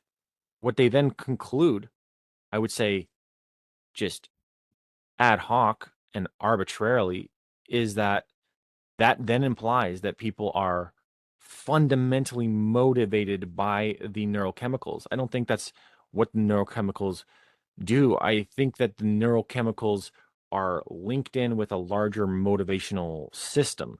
So, you know, um, we all have a low a experience where you could say certain things which would at one point have appeared arbitrary to you suddenly gain a negative or positive chemical cocktail that you experience. You see a dog after having a terrifying experience with a dog, and you feel negative emotion. You see some maybe person who reminds you of somebody who was good, and you feel good emotions. And so, um, I just don't think that this model of people as sort of ruled by these very animalistic systems really is supported. Like there, of course, the reason why it's it's thought of even beyond the neuroscientific domain is because of the evolutionary biology. You say, well, look at animals. You can like literally train them by just sort of giving them something and then removing it and doing this. But I would want to then just like track it back farther. If we're taking an evolutionary biological model, the mistake is that it's too narrow. You look at one organism in time, you don't see what it's doing like over time. So you have a monkey and you're training it to do something by giving it bananas. Well, you could say, well, yeah, the monkey's motivated by the bananas, but on a deeper level, what's the motivation of the monkey? The motivation of the monkey's it's species motivation. The monkey is doing what? It's adapting to the environment and surviving. Why is it doing that? It's something greater than just trying to have a banana. Maybe an underlying motif that you could prescribe that would be that the monkey wants life to be complex and interesting and beautiful because that's what evolution did. And so when you when a scientist tracks back the chemical compound releases in a brain to a local motivation, I think it's myopic even within the bounds of science.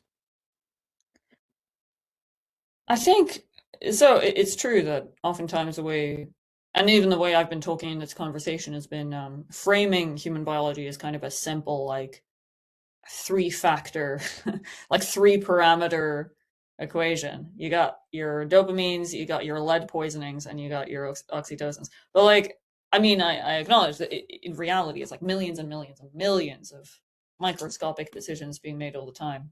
My merch is falling off the wall.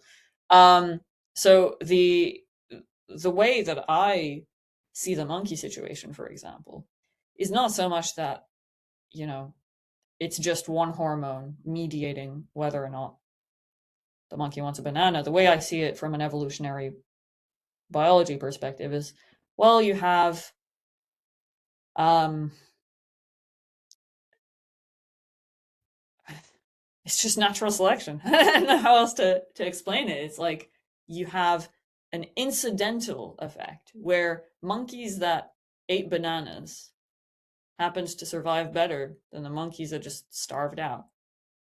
Actually, the story begins way earlier than that, even because before monkeys, you have, I don't know, capuchins. Before capuchins, you have a dinosaur or a bird or a fish or something. There's going to be a crash as my merch hits the floor any second now. So the way I see human behavior is similar in the sense that I think human behavior is, yeah, that's it. The the human behavior we observe, emergent properties like altruism, like selfishness, these are just byproducts of molecular calculations, millions of them, fair, like more than any neuroscientist could reliably model for now. We might be getting better at that with organoids and stuff. But I mean, they're molecular calculations nonetheless, right? The altruistic person is not willing their altruism into existence. Their altruism was a byproduct of biological molecular factors that were completely outside of their control, right? Or do you disagree? I don't know. Oh, specifically, is the altruism a result of biological factors that were out of their control? Yeah.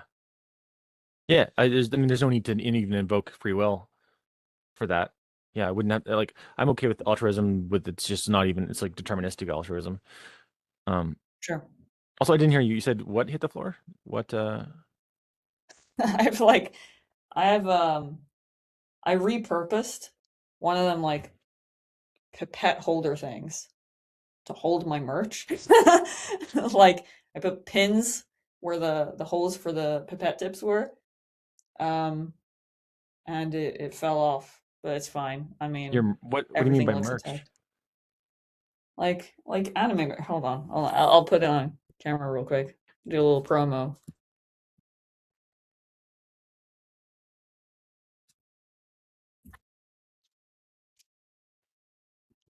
You got, Oh, I can't see it right now for some reason. yeah. I'm back. I turned off Oh, okay. my camera. We got, yeah, Hatsune Miku merch. Oh no, it's blurred out. We got Hatsune Miku, blurred out Hatsune Miku. We got more Hatsune Miku as a ghost type trainer. Oh my god, she's actually like, there you go. Oh, now I can We see it. got, Yeah. That's really close.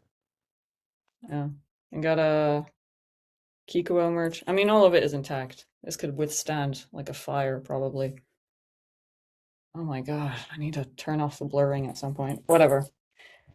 Um, yeah, I That's got a cool. bunch of these things on the wall. I could if you want, I could just edit it I could edit them in later, like just like pictures of them if you wanted. Yeah, Because you're I'll do that. Let me turn off the blurring now. okay. Ignore the mess in the background. We got our Hatsune Miku. You can edit it so that it's like back to back. You got um Till from Alien Stage with a dog for some reason. We got Pokemon style Hatsune Miku as a ghost type trainer. And we got Kiko. Probably there's a bunch of other stuff on the floor, but I mean I didn't pick all of it up. Shout out to the artist who did the album art for Kiko's stuff. A lot of Hatsune Cool. Miku merch, as you can imagine. Hey, I'm not even sure what that is, but that's cool. You don't know Hatsune Miku? All No. right. Guessing I'm it's an gonna, anime or at the something. risk of, it's extremely weird to explain, but Yamaha created a voice synthesizer in, I believe, the early 2000s. And the mascot that they created for that voice synthesizer was Hatsune Miku.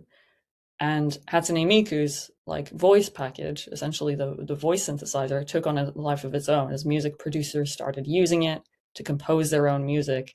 And she became a kind of emblem, like a mascot for this genre of music that all stemmed from this It's a shitty AI music voice package. Um, and now you go to Comic Con and she's all over the place. I don't know if you go to Comic Con for these things. I got a I lot of haven't. Hatsune Miku merch. Well, that's cool. Yeah. And so you're being industrious and artistic and innovative. That's cool with it. I mean, I'm not personally. Um, I don't use Vocaloid. I've tried using it for music production before, but it's like Oh, I mean, kind of just like unintuitive to use. like you're selling merch of it, like you're being Oh entrepreneurial. no, I bought it. This is my Oh, collection. oh, interesting. Okay, Yeah, okay, that makes sense. yeah, I love this stuff. I collect trinkets from around the world.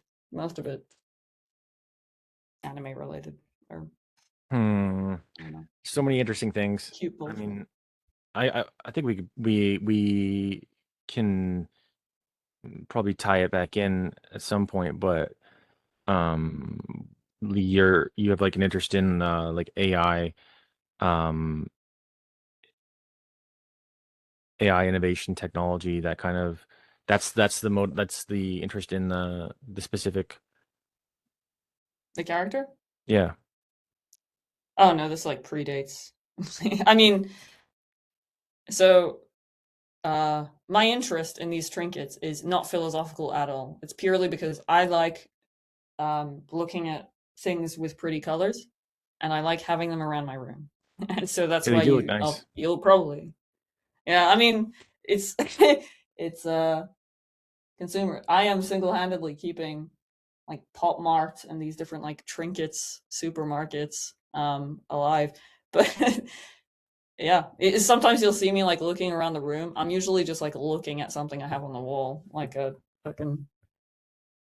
I have a million of these kinds of trinket things. Oh god, you can't even see. I gotta unblur it every time. There's plenty more where this came from. Not so much on this side because I have to be That's professional so sometimes. cool. it's, I mean, it's dorky as fuck, but eh, makes I me you happy. know, I don't know though, like there's something about it's something that like I could be like just like wrong about this, but I have this feeling that like um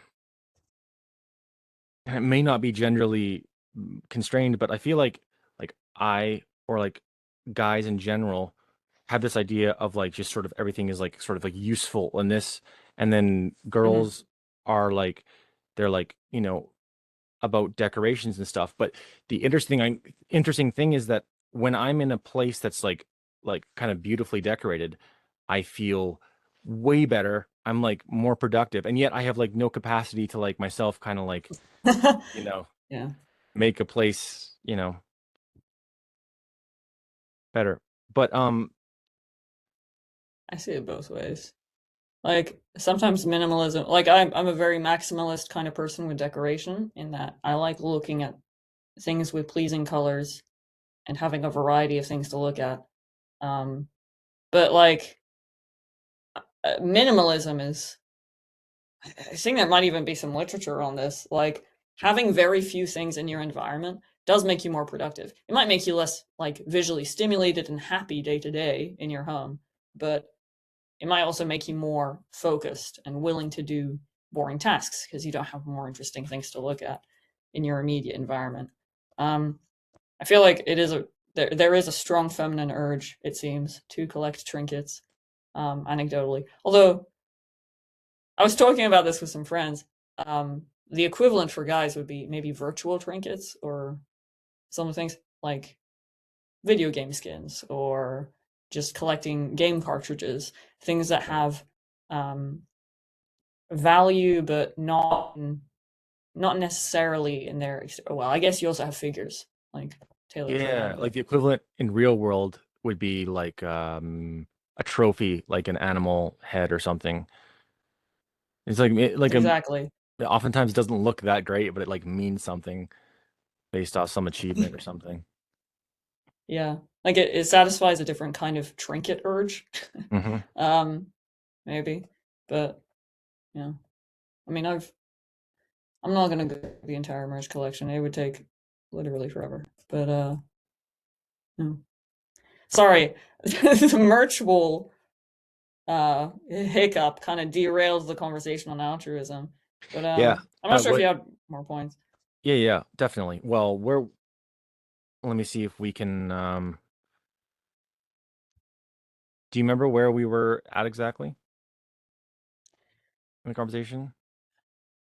Um, the last thing I remember saying was like the molecular underpinnings of altruistic behavior, and like how evolutionary biology would have us believe that yeah, I mean, selfish behavior, selfless behavior is a byproduct of these things that are unknown to people. Yeah, yeah. Yeah.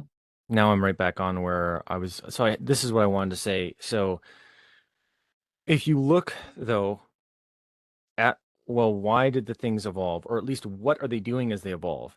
Um, so you can say like reasonably that, well, everything evolved because of sort of random natural selection, but that still implies that there is some kind of telos at the base of reality, that whether or not it's like trying to be doing the thing or if it's just random, there is this um move towards this increase in complexity, like what we see in evolution, this sort of increase in complexity, this increase in biological life forms, and then consequently all the artistic and creative things and innovations that humans do. So you see, you know, locally you look and it's just a chemical, but you look at the very beginning and you look at the whole picture, and it is this sort of like everything is moving in this direction. And so then um I would argue that there is a priori analysis that a person can make, which simply sort of says like, so this is the way the universe is. It has this sort of um this implicit good, this the good, whatever natural selection leads to, you could call that the good, and that a person would be selected for if they harmonize with the good. It'd be called survival of the fittest, the person surviving. And so a person who's conscious and can make this analysis, if they do the analysis and they discover that the way for them to harmonize best with natural selection is for them to be selfless, because that is in harmony with the good, then, you know, what you see is this sort of logos, or this sort of a priori logical inference that we can make, a you know, both prior to the evolutionary function and after, consciously deciding how we should, adapt with it. And that, and you get, because evolution itself, like, is it selfish? Like, not really. Like, evolution kills all the animals it makes, and so there's nothing. It's evolution itself is this sort of altruistic thing where it's pushing beings to be as much as they can be. I mean, I just don't see it like evolution is a good or a bad. It's maths, right? Like I feel as though even framing evolution as a force that intends to do something, or mm, framing it as something that produces something of value is is incomplete. It kind of personifies evolution in a way that I don't think maps well to what evolution does. I mean, after evolution doesn't select for the most efficacious thing. It selects for whatever's going to survive better. It's just maths basically. Like if you had a meteor hit the planet, then suddenly the most fit individual might not be humans anymore. It might be something completely different, like a C. elegans worm or something. I don't know how fragile they are, but it might be, I don't know, like a parasite or a worm or some kind of inconsequential fish.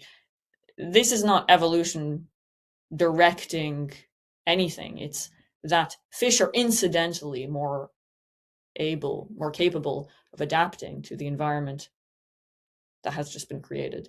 But previously, these could be the worst fish in the world. Like currently, we could be having a species of fish that is extremely prone to getting extinct, and then the meteor just happens to save them. Makes them the most fit creature for a post meteor world. But does that mean that evolution kind of selected for something good? I mean, not really. It just selected for something that could survive. And that's not necessarily good or bad. It's just, it is what it is, right? First of all, I'm very glad we didn't evolve from fish. And then secondly, um, I I mean, but you're narrowing the scope of it though. Like you're saying that it's it's survival, but that's just based on one species. What's it doing like overall is what I'm saying. I'm not personifying and adding a story. I'm just saying like what is evolution actually doing? I guess it just does whatever it pleases, I suppose. Well, it doesn't please. But um can you elaborate on how you what exactly you think evolution is doing over time? Well, just like If you based could off, summarize it, I don't know. yeah, like well, what it has done is it's taken um systems that were very one-dimensional and increased their dimensionality of complexity of it. So, what you had before was just base molecules bouncing around in the void or the soup or very early state. And then so you could describe that existence as a certain amount of things. So if you were to like, layer how many things are happening, it's just the molecules hitting each other. That's all that's happening. But then when molecules form, more things are happening because you never lost the molecules, right? So the molecules form, you have all the individual molecules there, and you have the structure. So that's like two things. So very clear definition of more things is when you have the same amount of things before plus just new things. And so you have this emergent complexity. So you have everything that you had before, plus now you have the structure. And then the structure amalgamates to, eventually up to the point where you have primitive life forms. And primitive life forms are like so much more because then you start having these like social dynamics, right? So you had all the molecules you had before, plus you have these basic cellular structures, plus now you start having these social dynamics. The analysis is that the amount of things that were increases. And so what it's Sure. doing is increasing the amount of things, basically. Um yeah, I suppose so. And so what does that mean to you essentially? Well, if we can tie it back to the thing about how a person could infer that what is good is what is more complex. Did A I person understand that could right? infer that what is good is more complex. Yeah. I mean, it's like so that's what the universe is doing. And so, if a person is I mean, this is what organisms do unconsciously or whatever you would call it, where an organism, you know, acts a certain way to survive. This is, a deer will fight another deer for mating rights, and then that's a survival thing. And so you go, why is it doing that? It's like, well, because it's wanting to be in alignment with this part of the universe. It wants to be more. So the universe is increasing in moreness. So it wants to do that. It wants to be a part of the moreness. And then what I'm just saying is that um a moral position one can scientifically take is that a person ought to equally um moralize their life off of that kind of base principle that if they are in alignment with what nature itself seems to be doing, maybe that sounds too abstract, but I don't know. I guess the way I see it is like, why why focus on the way that nature promotes complexity and not something else? Like, if I was going to make a religion out of this, which by all means, that sounds fun. um, okay, so let's try to make a religion around the idea that evolution is, um, we can take observations from nature and then draw conclusions about what tends to be advantageous and then try to apply that to our own lives. Try to make ourselves more complex or try to transcend the boundaries of our biology in some way. I mean, for one, I don't really think it is possible to transcend the boundaries of biology, like, at least not consciously. But let's put that aside for now. Um, let's say it was possible. Why would we choose to become more complex when nature has, if anything, promoted the number of non-complex organisms, like arguably, right? I mean, there's way more bacteria on the face of the earth than there are humans. There's way more mice than there are humans. And nature, in some ways, it's kind of like, if I was to draw an analogy, it's like a company that makes multiple different kinds of products.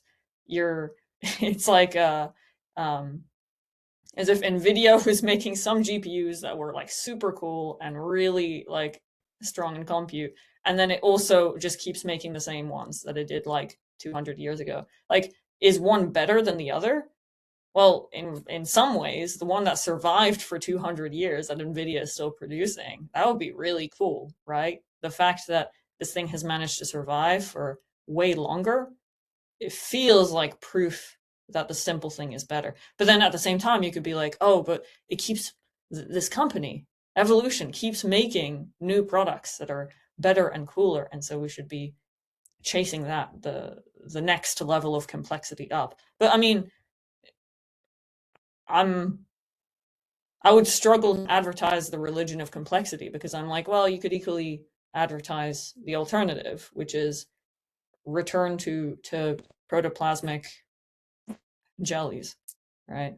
I mean, they've lasted Right. longer than us, and yeah, Right, because the decision to do that's arbitrary. You're just taking a level of analysis and then just deriving some moral conclusion from it. yeah. Yeah, I mean that's not something that yeah, you can do. The argument would be more that there are like a priori properties of reality that imply certain moral agreements with them to succeed. So that's ridiculous, but it's not ridiculous for an animal. Well, maybe it's a bit ridiculous, but like for a lion, a lion will kill maybe its cub because it doesn't want it to survive and then become a rival. And so it's sort of like, you know, figured out how to do that to stay dominant in the pride. Um, and and so it's not about like inferring that well there's a pattern and so like well let's just copy the pattern. It's about like directly determining like well if I do this thing then the survival increases. And so the and I think that I only brought this up on the call with like Scott, but the direct survival um pathway is that a person looks and they see that um like in the modern age, this is maybe a colloquial example. In the modern age, what we see is that people that are successful are those people who are authentic because people are like really really really good at reading authenticity. And so an inference you can make is that well to be most successful you should be authentic, and then an issue arises because if you're authentic then you're not loving. If you have that little bit of selfishness, then what people will see ultimately is that oh this person's entirely selfish, and so therefore the person, if they, you could argue that the most uh highest status individual is one who is entirely authentic and loving, because why would you, if you were to pick somebody who you wanted to hang out with, wouldn't you most want to hang out with somebody who, oh, this person entirely has my back as much as they have their own back, and I can interface with them directly. So they're not like a persona, they're not a series of obfuscations from who they are. You can directly interface with them, and they're working in your benefit. I would argue that that's the person with the highest social value, and therefore there's a strong evolutionary urge for a person to become that. I think there's a mismatch between what status means in the context you described, like social status, and what evolution actually selects for. I mean, obviously, it's kind of hard to tell what evolution selects for because selection pressures have always been difficult to identify and map out.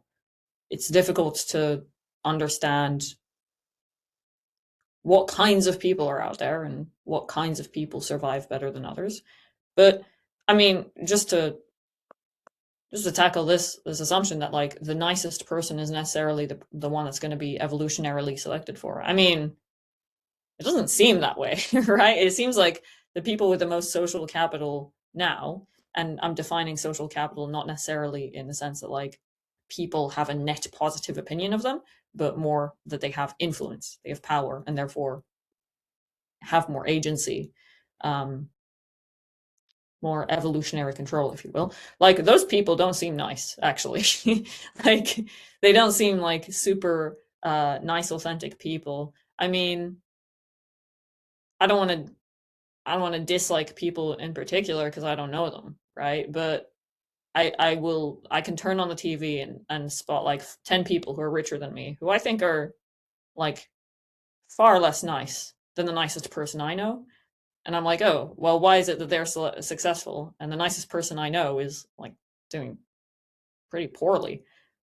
Well, it's probably to do with the fact that environment does not necessarily select for the nicest person. It selects for people with certain qualities that may or may not correlate with niceness, like business acumen or having rich parents.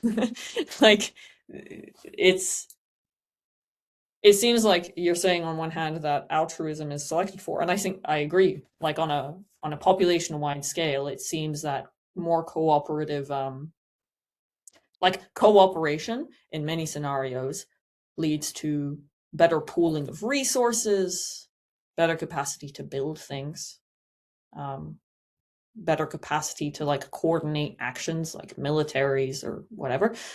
But I mean, on the in looking at the micro scale, if we're looking at just like how nations work now and whether nice people are being selected for en masse, I don't really think so. I mean, maybe. I think it's probably like a distribution curve, right? Like a normal distribution curve. You have like people who are pretty nice, um, are selected for a lot. But then people who are really nice, who are like truly selfless, probably get culled like so quickly. Um, because they are willing to self-sacrifice, i.e., literally take themselves out of the gene pool for the benefit of other people. If there was any way to get yourself kicked out of the evolutionary race, I mean, that would be it, right? Um, but yeah, conversely, on the other tail end, you have people who are really not nice, who are probably going to get culled super quickly too, because being visibly uncooperative with everyone you meet, being very mean, is not going to get you very far in life either. Being a little mean might get you very far in life though. So yeah, maybe it's a two tail. Maybe it's like a two. I don't know what you call them, like a bi peaked distribution. You either have to be a little mean, a little less nice than average, or a little more nice than average, and then you have the unfortunate people in between, and then on the tail ends who are going to get like kicked out of the evolutionary race. Wait, before I dive into that, I'll also wondering how you're feeling about like the length of conversation because we've been 2 hours and 18 minutes. I'm good with anything, but I'm just wondering how you're I feeling. didn't even notice.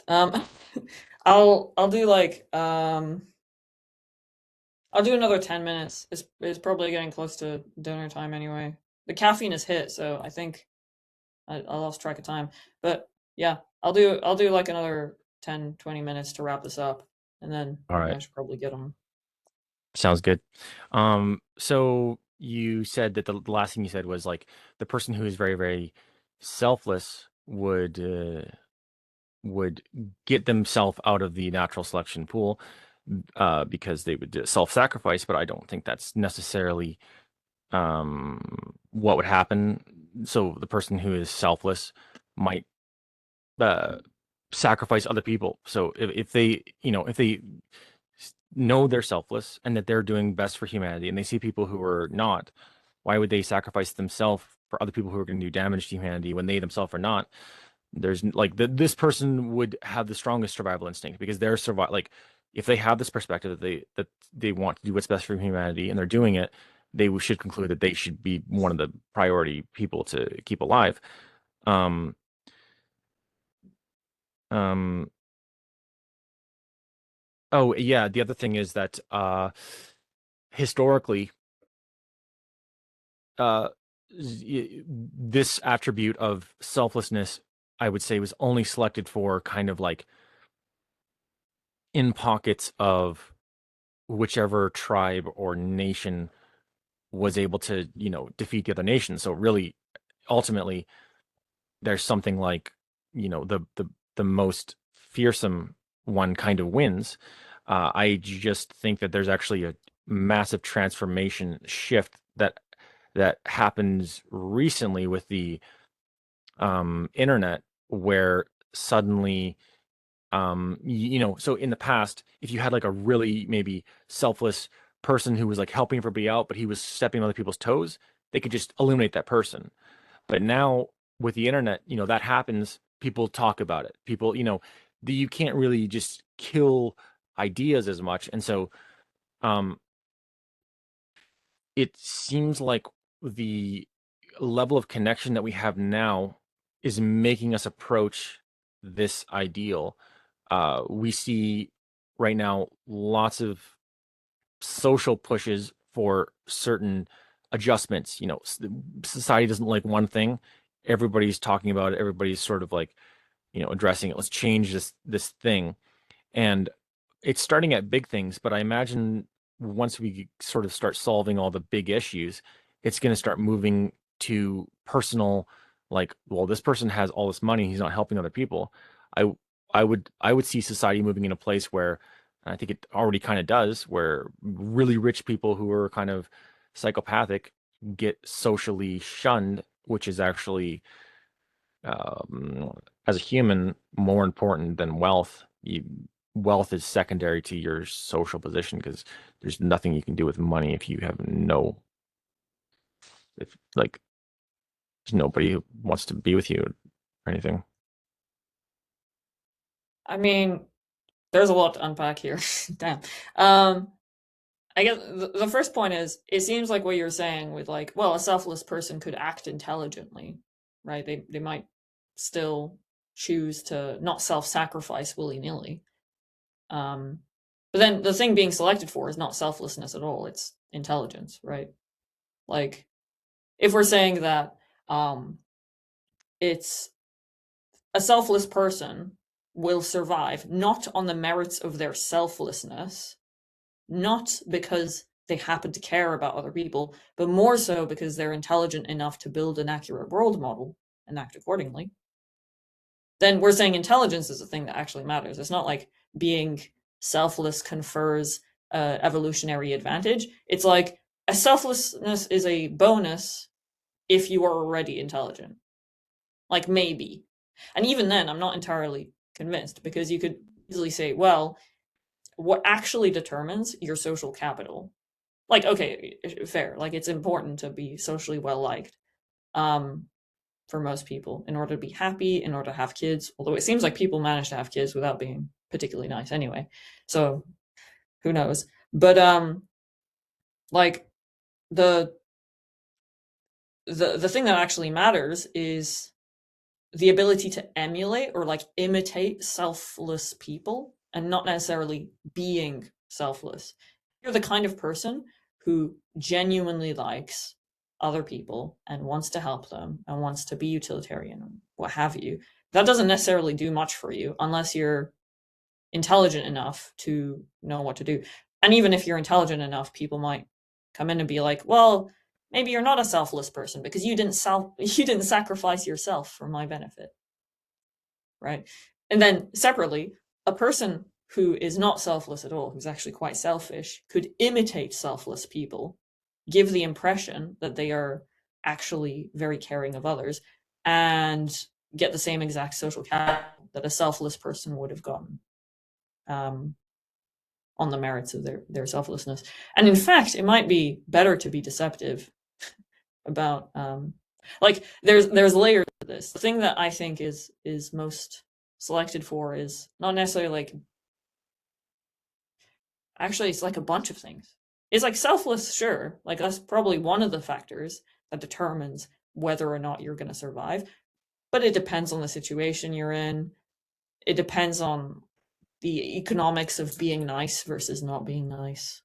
It depends on your intelligence and your strength and, maybe your predisposition to being high agency or low agency. Like, all these things kind of factor in. I wouldn't like single out selflessness as a thing that's like evolutionarily more beneficial than other traits, right? Right. Yeah. That's don't really know it at the moment how to um yeah, I mean, I think I would be digging into a bunch of other arguments to rebuttal that because um Oh, sorry, there's an argument. speaking. Yeah, you Yeah. still there? Oh, my bad. Sorry, it was. I think my earphones like died or something. I missed the last like Oh, 10 okay. seconds of what you said. You just repeat that. Oh, okay, yeah. So basically, um, so a person who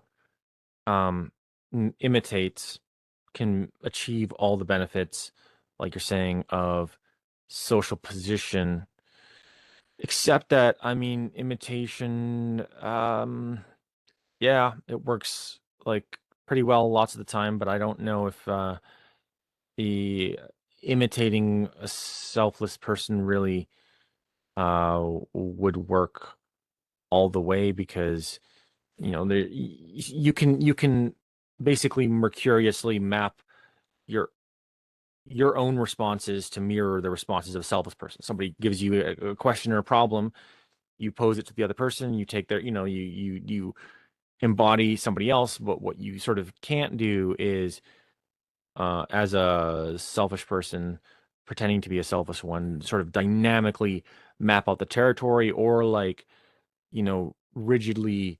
um, rigidly act in a way which can not irrefutably be discerned as selfless because if you are doing that, like, so the person is in modern society pretending to be selfless, but then sort of behind the scenes they're making more money for themselves than they need and neglecting their employees and all this stuff. What I'm saying is, like, in modern society, that stuff will start to get pointed out, whereas like mm, certainly it has been the case for the entirety of human history that um no, you can get away with that, but like as people get more aware, as like cryptocurrency, you can see sort of like every transaction as we move towards a state of more awareness of the behavior and lives of other people, um and connection to be able to share. I would just say that increasingly it's difficult. But I mean, I think that this is, you know, ambiguous at best, and probably a bit to get into. So I don't think we can necessarily get into it too much right at the end. Yeah, you mentioned the thing about cryptocurrency, and I think that's actually like a really good model to look at human behavior. I mean, generally, economics is a great thing to study when trying to figure out like what kinds of behavior is, at least in theory, evolutionarily selected for.